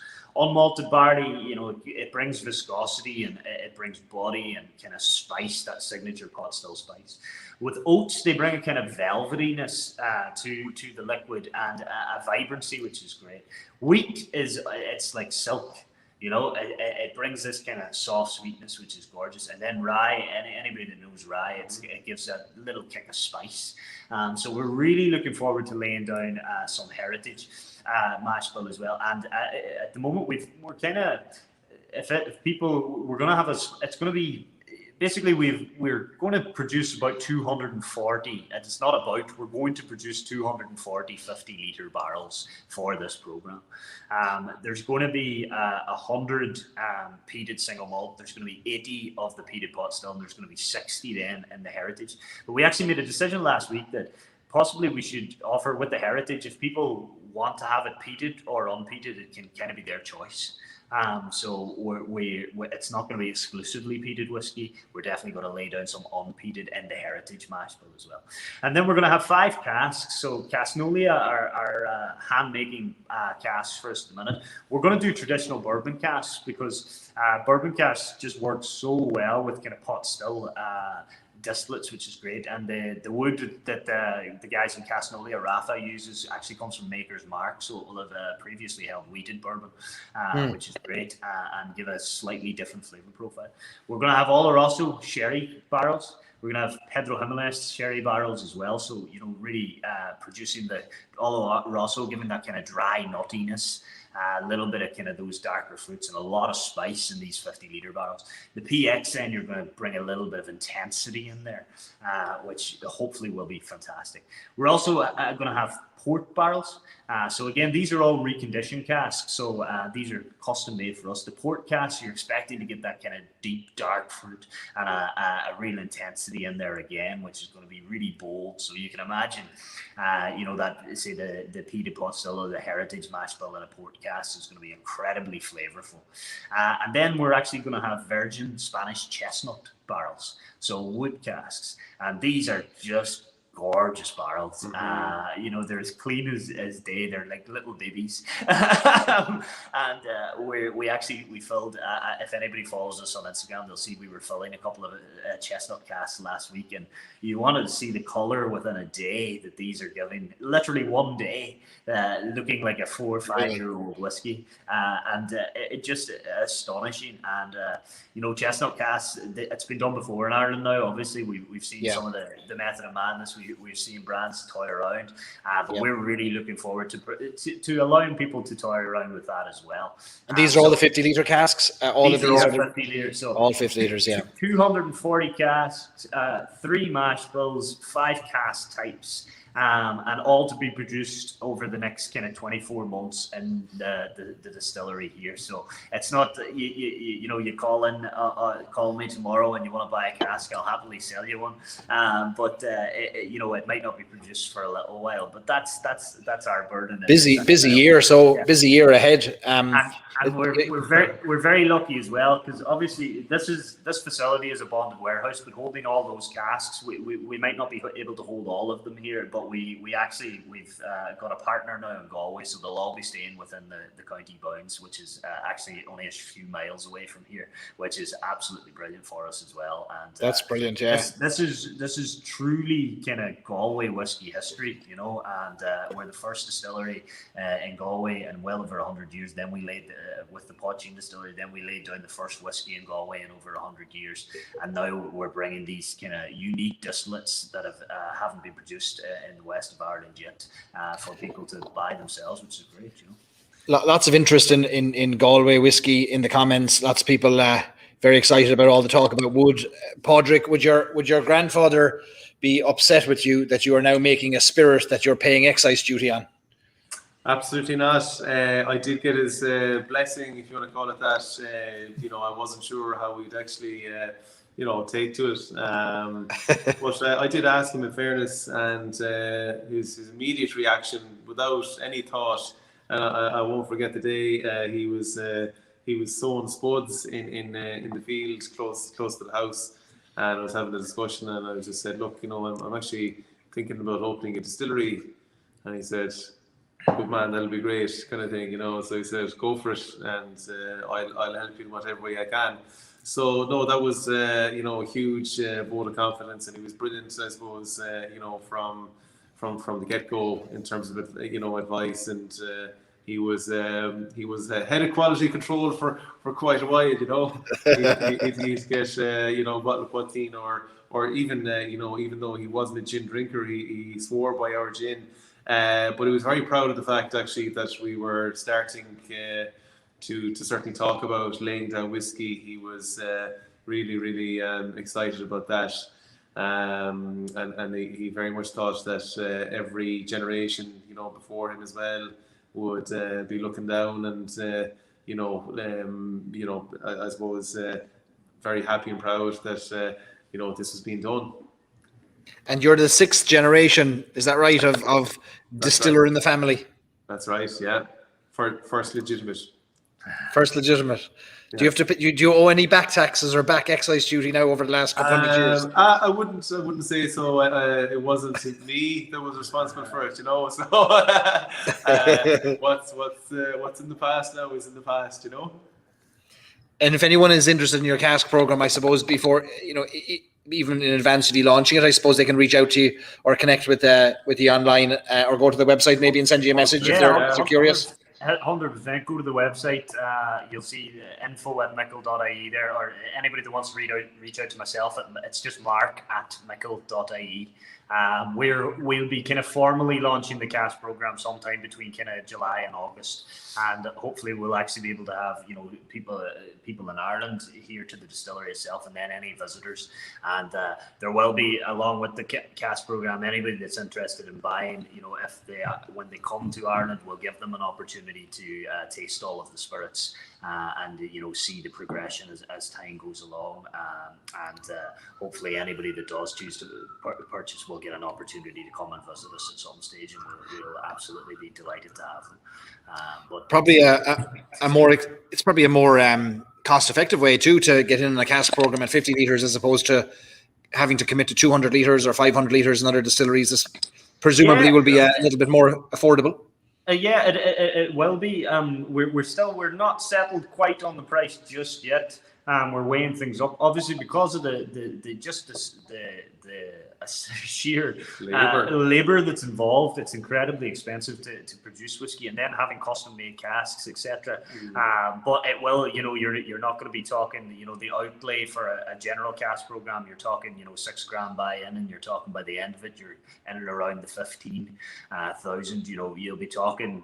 You'll get less bottles with the 50-litre barrels, but you'll be talking all-in finished product will be less than 6,000 or in and around the 6.5 if you were in Ireland paying VAT and everything. Yeah, as opposed to exporting it. Yeah. And Mark McKenzie makes a good point here with those size casks. Maturation should be shorter. Well, we could phrase it another way. There'll be a different maturation influence with that wood surface area to liquid ratio. We've been incredibly specific about the spirit cuts here. We're open to people if they want to go in at a different fill level or ABV into the cask, but we're playing around with the ABV going into the cask as well to kind of manipulate that maturation process. And then the wood, it's anybody that knows me knows I'm obsessed with wood and the quality of casks and what it can do, and that's something that we've really solved. That we've found a solution there that really is going to work for us and work with us, which is great. That'll be interesting to see it. Yeah, be very curious to see that finished product. Sounds very interesting. Yeah, we'll have to get a stories and sips cask on the go, Barry. Empty those pockets. You can pay me back for that Irish coffee. I'll pay you back. It's just an expensive Irish coffee now by the end of it, to be fair. There's lots of people lots of people in the audience will be willing to buy a cask, I'm sure. They'll be interested anyway in supporting you somehow. There's no doubt. We'd love to talk to them. Wonderful, yeah. But I think it's great, in terms of cask schemes, to have such a customizable, cask program there in terms of, all those choices in cask type, all those choices in mash bill. It's really exciting, So I've got a few myself already. Yeah, I think the great thing about it is, it's with a 50-litre barrel, you're talking, if you decide to bottle at 46%, you're talking probably about 90 to 95 bottles. If you're bottling a cask strength, you're going to come in somewhere around the kind of 60 to 70 bottles. It's not a huge outlay. It's something that you'll if a group of people got together, they'd easily enjoy these bottles over a number of years. And it's designed that you will have the finished product. We're going to be suggesting 4 years. But we will do an assessment of the spirit at that point, and if we feel like it needs longer, then we're more than happy to hold on to it and keep it. It depending on what the customer wants and what they want to do. But it's you're going to have really, really interesting spirits and not have to wait that long for them. So it's great. If we buy a cask, do we get a guided tour of the Salthill prom and kick the wall together at the end? Is that included? We'll all jump in at Blackrock. We will. You won't walk from Oslo. Like, you'll go to Blackrock and start there. and we can have a little drop after it as well. Yeah, to warm up. Drop to warm up. But yeah, that's our cask program, and I suppose I know we're getting late in the evening here, but I'm sure Pádraic would love to tell you about some insight into our independent bottlings without giving too much away. I won't give it all away now. Tell us what's going on with the new whiskies then. You need to be discreet, I suppose. Well, look, we won't be overly discreet, but it's part of the poteen tradition. But so we have 2 independent bottlings coming, and they're inspired by the 2 great Galway distilling traditions. Really interestingly, I suppose in Connemara, of course, we were making fushke, and the fushke makers or the poteen makers obviously had to put their product into some sort of container, and oftentimes they use small casks. And why would they use small casks? Because the small casks were easy to move around from place to place, easy to hide, etc. And by the way, this isn't sort of it's not that the fushke makers or the poteen distillers would leave their casks for a very long time. but the short time that they did spend in them did have an influence on the spirit. Very specific influence, and again, we're how to put it, without giving the whole game away, we are using a fraction of the spirit is put into smaller casks, just to give a bit of an idea there. Okay. Now we'll come to Galway City in a second, but Connemara was famed and still is for the Galway hooker. You know, the Galway hooker boats, right? Just in case people are confused. And you know, as well as those boats being used for trading goods, such as, you know, or shipping goods such as turf or livestock or whatnot, there's a bit of a body of folklore there that these boats also smuggled goods in from Europe. We'll get to the legitimate trading things now in a moment in terms of Galway City, because there was obviously that legitimate trade route there between Galway City and Latin Europe. But in Connemara, they also had this strong trading relationship. But like I said, I suppose the goods would be smuggled to avoid taxes rather than legitimately through the books. So brandy casks, etc., coming in, which gave access to those casks. So again, relying on the old sort of poteen mash bills, there's an element of that inspiration in the Connemara inspired, if you want to call it, whiskey, and of course, not to forget, peat. Okay, because obviously that would have been the predominant tradition. So then the other whiskey then is more inspired by, so yeah, that's where that's the Galway hooker there, and that's sometimes they would carry cargo which was smuggled, not all the time, but sometimes. But yeah, they had an amazing skill set, those sailors, you know, reliant on very little technology, like to get them from A to B. Can you imagine just sailing just a simple boat like that, you know, down to the likes of you know, Europe. Anyway, going back to the city whiskey, or the city inspired whiskey, Galway City had this fantastic tradition, as Mark has explained. Galway was like the biggest importer of a lot of Latin European wines and fortified wines. I mean, for Bordeaux wine, for instance, we were the third biggest importer of Bordeaux wine within what we'll call the British Isles, right? Okay, so number 3, and obviously think of the much larger population there in England. You know, we were bringing in the third highest amount. So for that reason, because of the huge the huge amount of, you know, fantastic quality casks that were available in Galway, that influence is definitely to be found in the Galway city inspired whiskey. And as well as that, there is a little hint of peat there to you know, I suppose give a nod to the Fushki distillers there of Connemara as well. So we're really pleased actually with the spirit. Of course, we're you know, we're biased, but I'll tell you one thing. While Mark, you know, obviously, you know, how to put it, while he might be loyal and everything to Micil, he will absolutely speak his mind in terms of if he thinks the spirit is good, or if it's not good, or if it's great. He certainly doesn't hold back his opinions, which is very refreshing, I have to say. So he's you know, without him speaking about it, but he's very pleased, I suppose, with the spirits and how they're developing in the casks, I suppose, that we've chosen. So while we have got you know, I suppose, whiskey that we haven't produced ourselves, we've taken full control over the cask finishing. So we bought casks from different parts of Europe and closer to home as well. But yeah, it's improving every time we sample. Yeah, so this is a masterclass. Just before you go on there, like, this is a masterclass in telling us everything and telling us absolutely nothing at the same time. Like, you have managed to paint a wonderful picture of nothing, but we think there's something there, but you haven't proven it yet. So the cool thing, as he touched on there, is we're working with the Great Northern Distillery.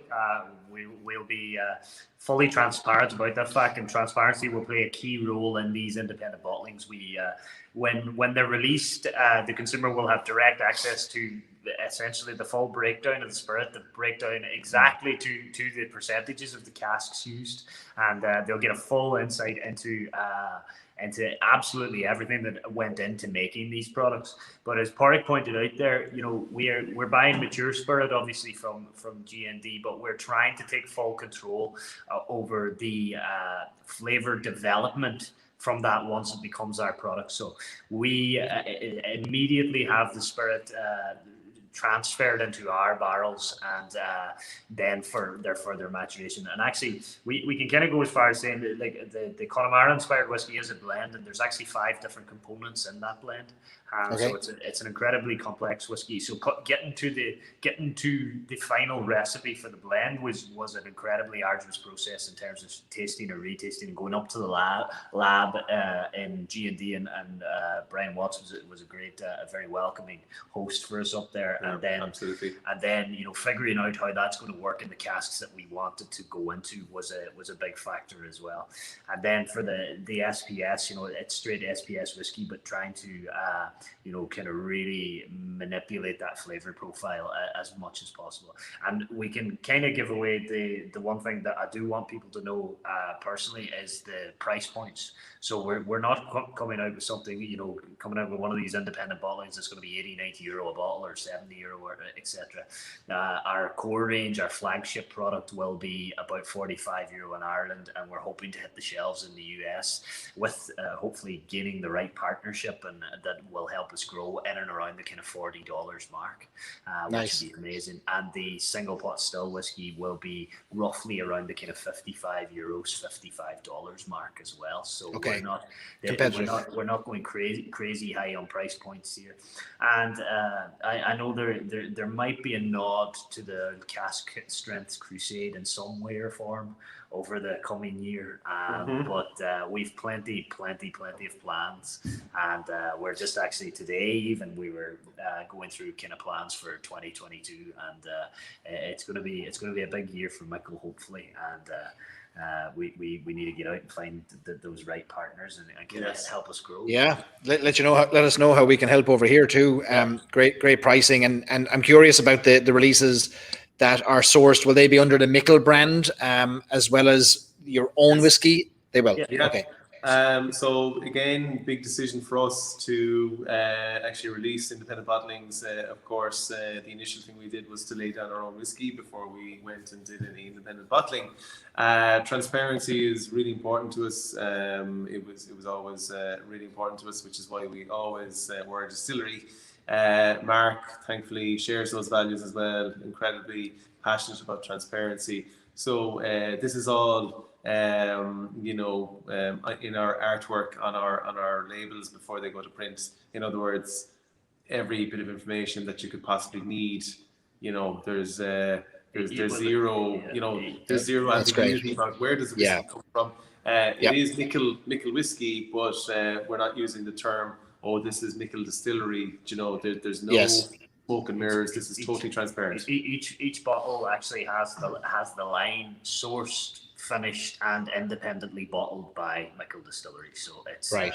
We're being as clear as day. Yep, that's as fair as you can be. And it'll all come under the Micil whiskey umbrella, Whiskey Micil, which will be. You avoided the urge or the potential to resurrect Nuns Island whiskey and stick that on a label. Stranger things could happen. Oh, really? It's not a bad idea. Have we hit on something? Not this time around. The thing about Galway as a city and Galway as a county, it's a county that is filled with people that have a true passion for their sense of place. And, if you meet anybody that has emigrated from Galway or moved away, they're incredibly proud of Galway and the areas that they come from.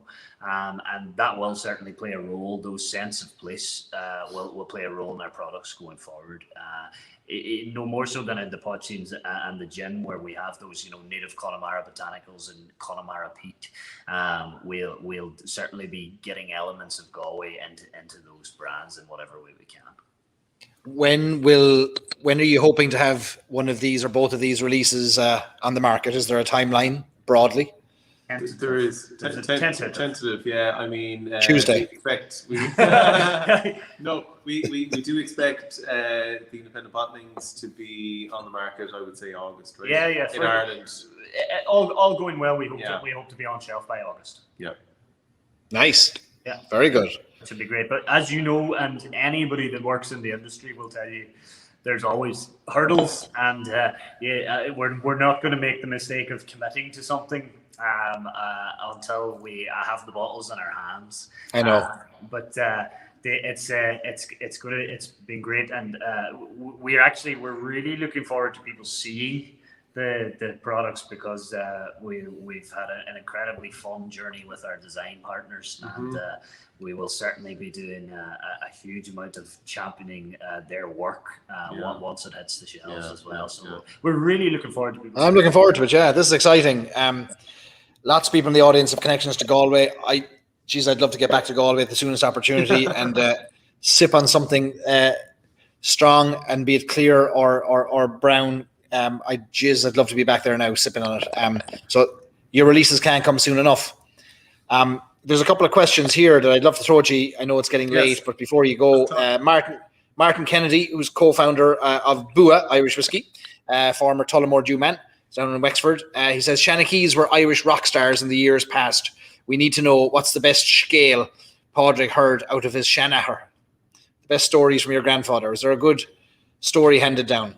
Yeah, I mean, there were the short stories and there were the long stories. One of my favorite stories, it's a long story, so I won't be telling it tonight because it's about 10 to 2 minutes. Yeah, it's about 22 minutes long. Thereabouts, but great story. But I won't.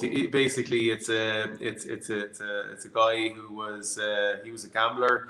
And he basically, without going into the ins and outs of the story, he was able to redeem himself, and he basically he's brought to this mythical world because he loses a bet, he loses in a game of cards, and he finds his way out of this other world, but he's helped along by this how would I put it, special lady, and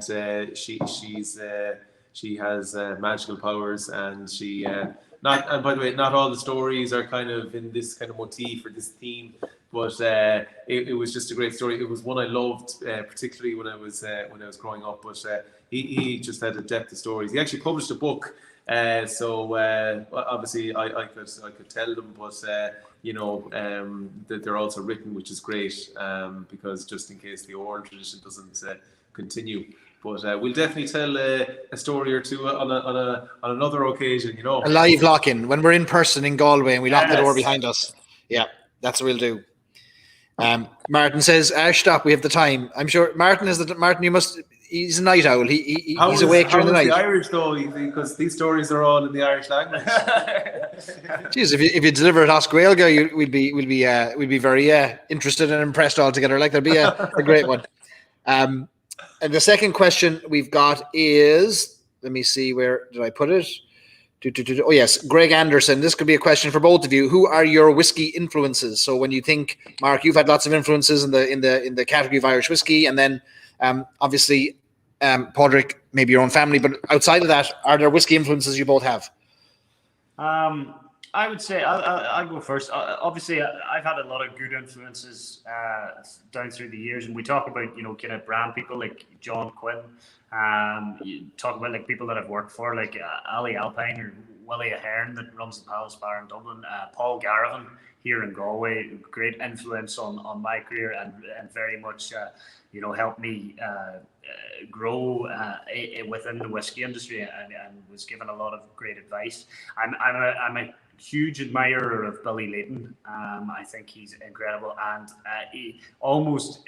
even more so Dave McCabe. I think his journey has been exceptional for such a young man, and it's something that I really aspire to. I think it's incredible, and Kevin O'Gorman as well. These are all Middleton people, but Kevin's such a gentleman and so generous with its knowledge, and even Jared Buckley's been gave us some great advice when we were looking at doing small casks here, which is amazing. I'm a huge fan of James Doherty up there in Slieve League as well. Great man for giving advice and help, and a true champion now for the Irish whiskey industry, which is great. But it's I've been privileged to kind of get to know so many great people within the Irish whiskey industry. But it's really, for me, I think I made a good decision a few years ago that every conversation you have, you can try and learn from it. And I've burned the years of many, I suppose, drinks industry veteran in an effort to learn something. And I'm very fortunate that I'm still very, very young, and hopefully have a very long career ahead of me. But You're not that young, like. Yeah, well, I'm only 28 yet, but Yeah, you are young now. You're very young. yeah, but it's been it's great. Outside of Irish whiskey as well, there's companies and stuff that you admire. Like we're huge fans of the Cotswolds Distillery in England. They're great setup and really unique kind of story. Compass Box, for all that they do surrounding transparency and the way that they approach independent bottling, is inspiring. You can look even further afield to places like Cavalan in Taiwan or what everything that's going on in Australia. I think and then America as a whole, the distilling industry and the brewing industry over there. I know Pádraic's going to talk possibly about Brewdog. He's a huge fan of what the lads have done there in terms of their ambition and what they've created and the animal that is the Brewdog brand. But yeah, go on, Pádraic. Well,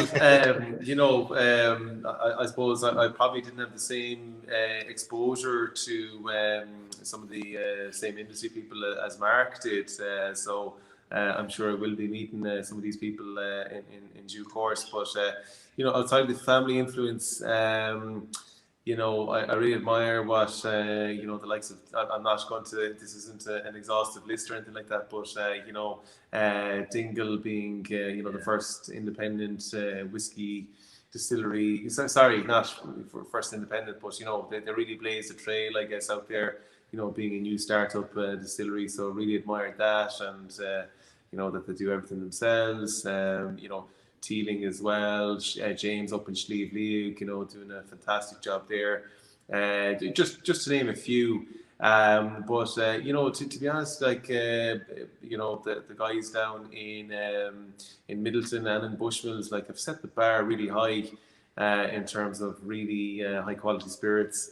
So they're really raising the entire category. So it's a really great time to be in Irish whiskey. Just the way people are sort of respecting and maintaining the category as it should. So the level of whiskey there is really phenomenal. Mark mentioned there Cotswolds there in the UK. I really enjoyed and loved the kind of the feel of Tomatin when I was out there in Scotland good number of years ago. But it was a fantastic experience to see some of the Scotch whisky distilleries. And Talisker as well was another one I visited. Really loved that one. In the US, I'm trying to think now of some of the ones that I visited while there. As a brand, I think the Tuthill Town Spirits Company, so I suppose showed that you can have a lot of innovation. The Hudson whiskies, right? You can have a lot of innovation. Hudson baby bourbons. Yeah. Yep. So that was just really interesting. I thought it reinvigorated, I suppose, or added more innovation to the category. And that'd be kind of some of the top line ones there for me. And I would say this fella always mentions me, and I don't mention him half enough. But Stephen McGuinness in Ecklandville, now their global sales manager. Anybody that knows me personally knows that me and Stephen have an incredibly close friendship, and we've bounced off each other for many years now and pushed each other to achieve a lot more in our careers. And Stephen is one of the real kind of young leaders in the Irish whiskey industry, and he's going to be around for a long time. And I truly believe he'll be one of the people that people are talking about in 20 years' time, saying that man was one of the pivotal people in this renaissance for Irish whiskey. So I don't know if he'll watch this back. He generally does. I know he's a great fan of yours, Barry. But Stephen, with you and Stephen being so young, does that mean we have to listen to both of you for another 30 or 40 years because you'll be in the industry for so long? Yeah, I'm happy now, you see, because I have a man that can talk just as well as me. So you might be seeing a little bit less of me, which would be, I'm sure some people will be happy to hear. There's a distillery in the United States. We've mentioned it quite a bit, and lots of fans of it here. And we've done a lock-in live from there, which is the Talnua Distillery in Colorado. And as you were doing the little tour there and showing me the still, like they started out the same way with just a single still, and having to clean it out and then do the second distillation. No joke. And now they're onto their 3 stills, and they're getting great attention. But from small acorns grow big trees. So you're starting from somewhere, but it could take you to much bigger places. Almost certainly, yeah. Yeah, the plan is, to continue growing organically and get it out there. But it's a really exciting year in terms of opening up, hopefully export markets and getting some new products out there as well. It's been a real test bed, what we've done up until now. So we think we've done it with integrity and honesty and passion. Yeah. Well, you've got a nice collaboration, a little 1-2 between the two of you going there, and it seems like a great partnership in your approach to what you're doing between the family stories and kind of provenance and history there, and then Mark's broader kind of diverse independent whiskey experience as well. It's a nice little combination. So it'll be great to see what comes out. And I know the problem now is there'll be no shortage of people knocking on the door though, now that they've seen what's coming, looking for your time and wanting to hear 22-minute stories. Yeah, they're welcome to knock. We hope so, but it has to be said, it's a very small team here. There's literally 5 of us kind of running it at the minute. Pádraic's brother Jimmy is the head distiller now. I have to give Pádraic a bit of stick. I don't know if Pádraic remembers how to use a still. Pádraic. And Pádraic's business partner, Ross Tobin, who I don't know if anybody will ever get to meet him. He's quite shy, but he's a pivotal part of all Not this. really shy. Maybe shy is the wrong word. But, he's an incredibly pivotal part of the business, and there's a lot of collaboration, as you said, and there's a lot of challenging of each other. Even I've only been here, 7-8 months now, but we're not afraid to kind of push each other's buttons and really kind of question what we're doing and get to the nitty gritty of it all. And hopefully in the coming, weeks and months, we'll be looking to take on more people, get more people involved in the business, and then just keep growing. It's a very take my Micil hat off for a second, but there's no doubt about it that it's a very, very unique brand, very unique story, and now it's clear that there's people driving it forward that can achieve good things. So that's what we're hoping for. Well, be sure to share the progress along the way. Like James, you mentioned James Doherty in Slieve League. When James started the build out long before he started the build out for the Ardara distillery, we chatted and I said, look, would you share the progress with us? When you're on site, take a photograph, take a video, send it to us, and we'll share it with our audience here. And people have enjoyed watching the building of the distillery. Love to see the same from yourselves. Like just, whatever, send them on to us, and we'll get the pictures and videos and updates in front of people. And we'd love people to know more about you. And hopefully, when the time comes for them to be able to buy the whiskey, hopefully you'll have a line of people that are interested in doing that. So keep us in the loop. We will do. Absolutely, Larry. Good man. Now, more importantly, as Johnny McNally says, can they sing? Jeez, you get away with nothing here. Possibly, but not me. I'm not a singer for sure. Pádraic can talk, but he can't sing.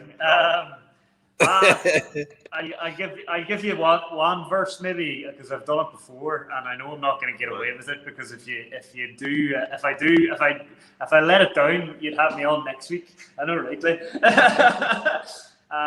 But I suppose we talked a lot about folk and folklore and stuff, but I don't think this is an Irish song, but it's certainly a folk song. And I'll give you kind of one wee verse, but it's the Wild Mountain Thyme. Lovely. Oh God, Jesus! I should have drank more. Oh, the summertime is coming, and the trees are sweetly blooming, and the wild mountain thyme grows around the blooming heather. Would you go, lassie, go? And we'll all go together through the wild mountain thyme grows around the blooming heather. Would you go, lassie, go?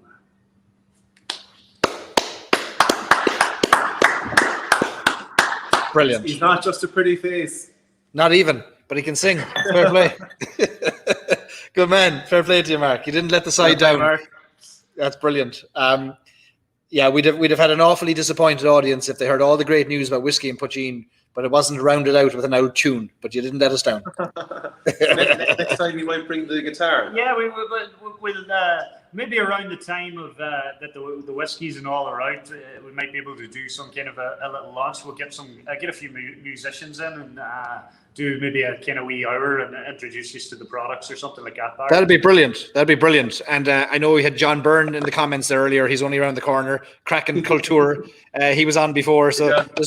There's no shortage of great talent in Galway. It'd be a good time to get a few storytellers and singers together for another session in the future. And maybe we'll set maybe a ticketed event for the 22-minute story. Get the Eventbrite up and running. And what I mean by ticketed is Pádraic paying for people to listen to him.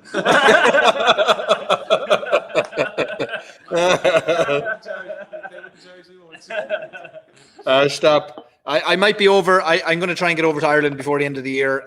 Hopefully in September, October. And so when I do, whether you like it or not, I'll be banging on the door, looking for an old look around and a shake the hand. Super. Brilliant.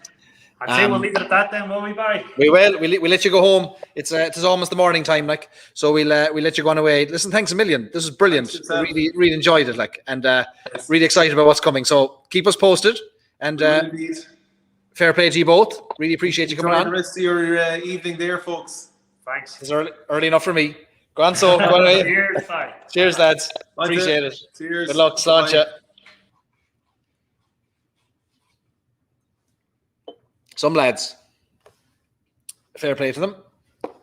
I'm excited for that now. Spent a couple of years living in Galway, and loved it. And you can't go to Galway without walking the promenade in Salthill, kicking the wall, getting a good blow from the Atlantic air. And great to see whiskey being distilled in Galway now for the first time legally in 100 years. So I know lots of you are interested in that. So be sure to follow along the journey as well. So we'll try and get some updates from them. But let me get their website here, Micil.ie, I think it is. Let me double check. Yep. MicilDistillery.com or Micil.ie will take you there. Let me put it up here on the screen for you. So you can follow along, put your email address in, MicilDistillery.com, and contact details there on the website as well. You can contact Mark, you can contact Pádraic if you have any interest in the cask program, you want to hear more about it, or you're planning a trip to Ireland and you would love to have a look around Micil and get a closer look at what's going on there, then give them a shout. They'd love to hear from you. I'd love to see it. Johnny says he can't wait to get back to Galway. Same, Johnny. Absolutely. Steve says they have a Facebook page as well. Yeah, Facebook, Instagram. Just do a Google. Here, we'll find it.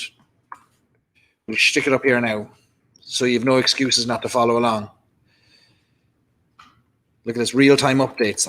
Geez, we hand it to you on a plate. Facebook.com/Micil Distillery. Quick addition of a little banner. There we go. Facebook.com/Micil Distillery, or just type Micil Distillery into Facebook and follow along. I'm sure they'd appreciate the follow. Instagram as well. And I'm looking forward to that. Mood to Move on YouTube says, bless up Salthill, I'll walk with you again someday. Wouldn't that be great now if we got a group from the Irish Whiskey Fans of America and Stories and Sips walking in a group along the Salthill Promenade, 100 of us knocking people out of the way. We're so determined to get to the wall to kick it and then to come back and have an old sip in Oslo Bar. Johnny says he lost a few hours last trip there. Easily done. That was brilliant. Love to see it. Excited for what's coming next. We may be onto. We may have uncovered a secret of what they're releasing there, unbeknownst to ourselves. Chris says another stop on the trip. He's in. So Sinead, that was another. This is the return to our lock-ins. We have another next week. I'm going to try and do a fun. I'm trying to pull this together anyway, which is as some of you know, I'm raising money for cancer research at the moment, and I'm riding 100 miles on my bike for bicycle in August to raise money for cancer research at the beginning of August. And so we're going to do some fundraising events between now and then. Next week, I'm going to try and tie the lock-in in with a pub trivia night, where you'll all be able to play along through software on your phone or on the computer as you watch the lock-in. And we'll have prizes, and it'll be a bit of crack and a bit of fun. And we'll just ask for a small donation, whatever you can donate, whether it's $1 or $10 to cancer research. So I'm pulling that together at the moment, hoping to be able to announce that Monday or Tuesday. And I would love you to join in, even if there's a few of you together.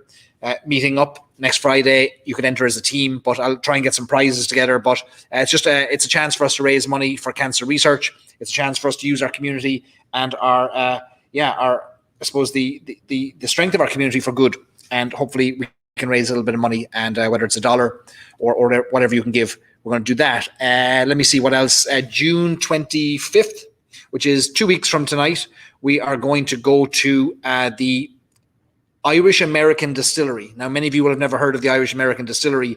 It's on Achill Island. It's Ireland's only island-based distillery currently. It's off the west coast of County Mayo, on the northwest of Ireland. And Irish American Distillery, they are distilling. They're producing whiskey there. I think they put down about 6 barrels a week, I think. Anyway, it's a small distillery. We're going to get a tour of the distillery at midnight their time. Not very many people have seen it, have heard of it, have been there yet, but they have a great story. So we're going to do that in 2 weeks' time. So that should be fun.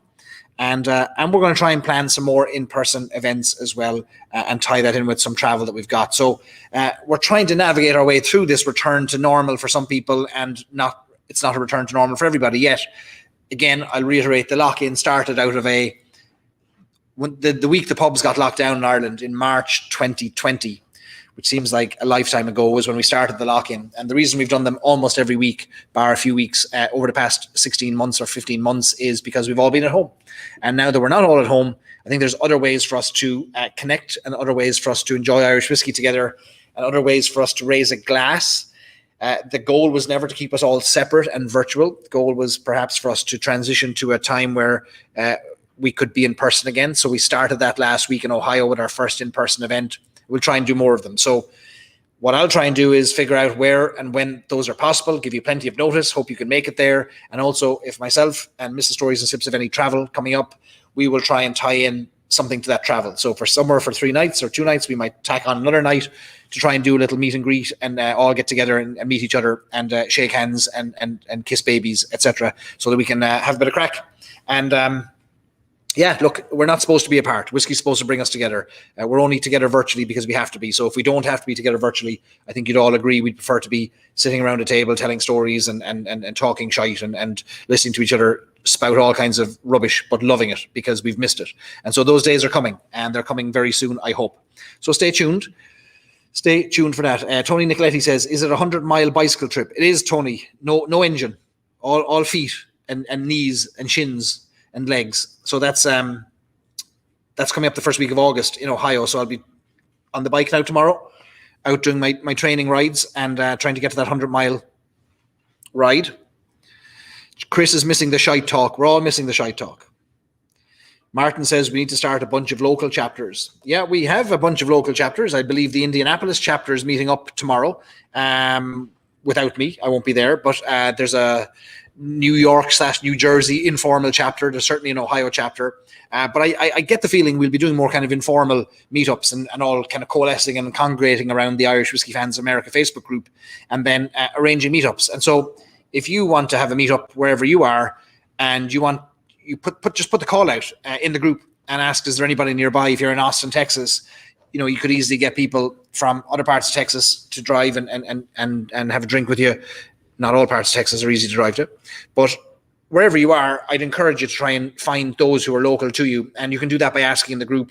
We'll have a little bit more formal meetups. And I say formal in the sense of they'll be planned and organized, and I'll try and get some whiskey brands to get involved, and maybe we'll do some tastings around the whiskey brands in different states over the coming year. So stay tuned for those. And then, of course, once we can get to Ireland together, we'll find a way to get to Ireland together. As simple as that. So Chris already putting out the call. If there's anyone interested in starting a Michigan chapter, contact Chris Connor, right? Give him a shout, and he'll get you sorted. JJ with a little bit of advice for me for the bike ride, Vaseline. Thank you for that, JJ. I appreciate that. Yeah, I've done this ride a few times, all right, and the bottom butter is essential for those long rides. God, the seams of the shorts get you after 80 or 90 miles. There's no doubt about it. Colorado chapter meeting at Talnua needs to happen. I would agree with that. Mood to move. We have our administrator of our Facebook group, one of our administrators, Steve Smathers, is in Colorado. He's in Colorado Springs. He would love to do that as well. So maybe you two can connect. And I know that Talnua would love to have you. Martin, you're in Ripon in California. We're going to try and do 2 California events in the next few months. San Francisco, if we can, and Southern California. It might be San Diego. It might be LA. We've had the request from Murrieta, from Dave Bajorquez, who's in Murrieta. But it most likely in Southern California will be either LA or San Diego. And then we'll do a San Francisco event as well as soon as we can. So Caseman's Bar in San Francisco wants to do an event and wants to bring us all together. Gillian has been, the owner of the bar, has been on a few times with us. Great crack. We'd love to do an event with Gillian, and be a chance for us to go up to wine country in Napa Valley as well, take an old road trip. So that's on the cards. But yeah, some of you might not see each other's comments here, be it on YouTube or Facebook. But if you're not a member of the Irish Whiskey Fans of America Facebook group, I recommend you join, because there are 8,500 people in there who are sharing tips and local availabilities of whiskies. And that's where you should post your request to meet up.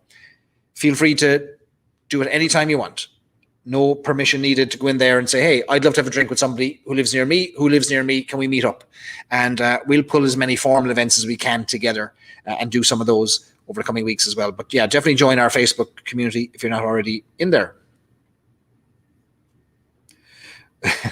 JJ wants to know if it'll be a turtleneck kind of a bike ride. If I have to wear a turtleneck the first week of August, which is typically the hottest week of the year in Ohio, to ride 100 miles, there'll be no 100 miles being ridden at all. There'll be a mile down the launch chute and back again, and that'll be the end of it.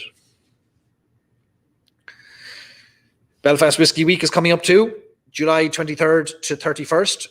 Paul is busy flying the flag for Irish whiskey up there in Belfast. If you haven't already checked that out, give him a shout. Thanks, Paul, for the support, and looking forward to your event as well, and the great uptake of attendees virtually from the United States this year, which is great to see. I hear stories of pallets making their way across the Atlantic. Pallets, no less. Martin will bring some home brew to San Francisco. Good man, Martin.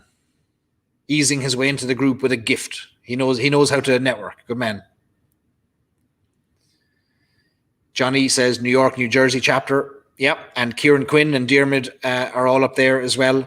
And would love to meet up. I'd love to do a Dead Rabbit event when we can.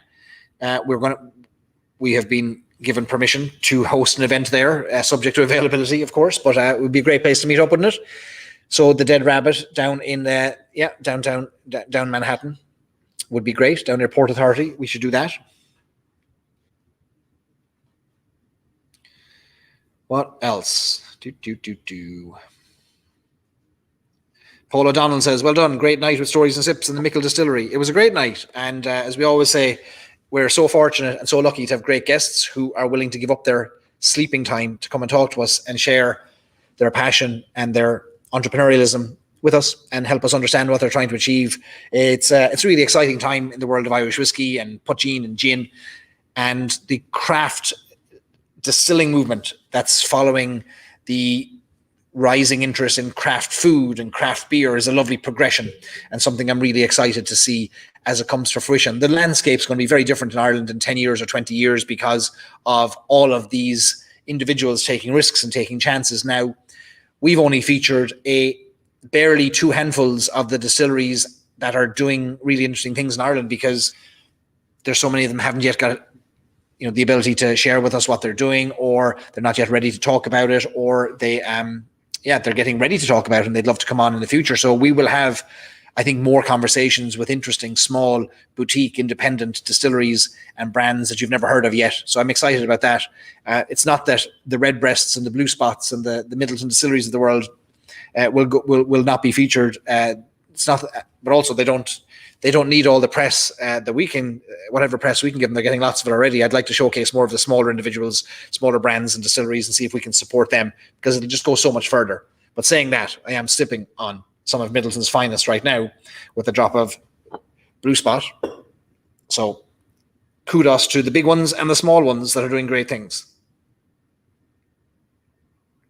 Jeff says you can be sponsored for $1 a mile, ride 100 miles, or $100 a mile and ride 1 mile, then relax with some Irish whiskey. Jeff already trying to figure out ways around having to do the 100 miles. Tell me about it. Whiskey in the water bottle, says Richard. No problem to you. I'll have to bring some minis. I'll have to have these in my little back pocket. Maybe little bottles of the story. Historically, when I've done the ride, I've done either 180 miles or 100 miles, where you're going, the 180 miles is over 2 days, where you'd stay overnight. You do 100 miles the first night and you do 80 miles the second night. I don't think I only started training 3 weeks ago, and then I had 2 weeks on the road traveling. So I haven't done any riding in the last 2 weeks. So tomorrow morning will be my second ride. And with 7 weeks to go before it, I don't think I'll be ready for the 180, but the 100 looks good to me, because it's an out and back ride. It's a loop. So you start in the morning and hopefully, 6 hours later, you'll finish your 100 miles back in the same place you started. And then I'll relax with a bottle of Ireland's finest stuff, or a few bottles of it. So we'll do a few more fundraising events between now and November. So fundraising, while the ride is in August, the fundraising goes all the way to November. So I have a minimum goal of raising $5,000 for cancer research. I think we're at $1,100 at the moment. And I have a stretch goal of $10,000. But we'll do a number of events, fun events, and some of the corporate tastings that I'm doing as well, the private tastings, will support this as well. So we should reach our $5,000 goal, I've no doubt. And whatever else we can do above that will be more than well received at the cancer hospitals that are being supported by Pelotonia. Steve says, I've told you several times, I'll fly out and ride with you. Fly to San Diego or fly to Ohio and do it. If anyone wants to ride in Ohio, we can create a Stories and Sips team, and I'll design a jersey. Oh, Belfast Whiskey Week, can you donate some prizes? Paul, that would be brilliant. That'd be great.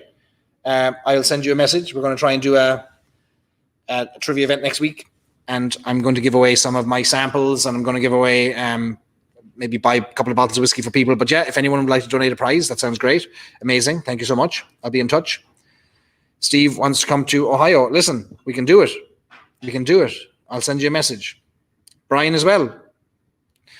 All right. Okay. Well, we'll get a little group going, a little message thread going. Paul, quick out of the gate, offering 5 green passes to Belfast Whiskey Week. Amazing. That is a very generous offer. Paul, thank you so much. I will confirm that with you during the week, and we'll get that up there. Thank you so much. That'll be amazing. So I'm just finalizing the software for. I had a corporate event during the week doing Redbreast. I was doing a Redbreast tasting, and the tech company that I was doing it with said, hey, after each whiskey, could we do a round of trivia questions? We have software to run it. And it was actually a lot of fun. And they used a software called Kahoot. And I'd love to use Kahoot, but it's like $500 a year. No monthly amount can you pay to get the features that we need. So I need to find an alternative to Kahoot to run it. So if any of you have any suggestions on how we can have people who can use their phone, like for example, what they did in Kahoot was they gave us a link and they gave us a code. So we typed in kahoot.it, and it popped up a screen where we typed in 6 digits, and then just enter your name, and now you're in the quiz. And all the questions were there, and as fast as you responded helped your score. So the faster you responded, the higher your score was for each question. But if anybody knows of a different quiz software or online tool that they've been using, an alternative to Kahoot, let me know. Otherwise, I'll do some digging and diving over the coming days to find that. But we should have some fun with that, especially if it's competitive and people are trying to win some prizes. Go to Tom's Foolery Whiskey Distillery in Ohio. All pot still high-end whiskies with some real age. Where is that? Is that in Tom's Foolery? Is that the one in... That is not the one in Clintonville, is it? Outside Columbus? I know there's some pot still whiskies being attempted in kind of a backyard. I wonder if that's the one.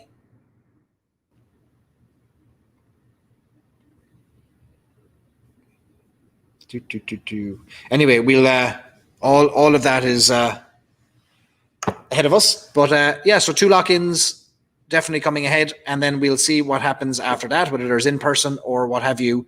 But yeah, I'm excited to get to see you in person, hopefully over the coming weeks and months. Thanks everyone for joining in tonight for our return to the lock-in. I'm going to keep sipping on my little drop here of Blue Spot. Oh yeah, before we go, there's a song that you might be familiar with, and it is, I might as well give it an old blast, give an old verse or two of it, because it is a poteen song, and poteen is woven into Irish society. You heard the great stories from Pádraic and from Mark about the history of poteen and poteen making, but the Dubliners sang a song, famous song called Rare Old Mountain Dew. And Mountain Dew in the United States comes in a green can and rots your teeth. Mountain Dew in Ireland is the lovely poteen that comes out of the stills. And it's a very different type of Mountain Dew. Anyway, the Rare Old Mountain Dew is a poteen-based song, and it might be worth us giving it an old blast before we wrap up for the evening. Johnny not missing a beat saying, a song. Yep, a quick song. Right, so it's called The Rare Old Mountain Dew by the Dubliners, and if you Google it and find the lyrics, it's hilarious, because it's all about poteen, the forerunner to Irish whiskey. All right, pipes are oiled. Rare Old Mountain Dew. Are we ready? Give us a blast.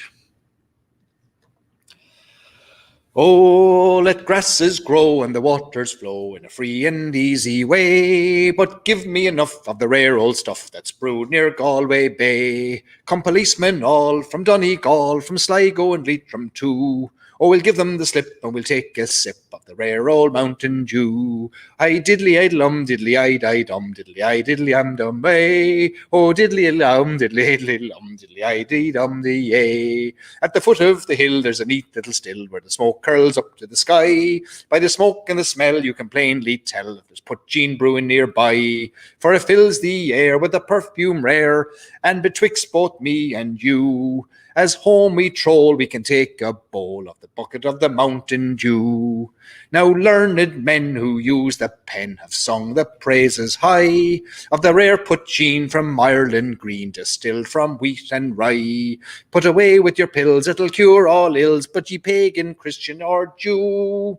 So take off your coat and grease your throat with a drop of the Mountain Dew. You, rare old Mountain Dew, pot-cheen.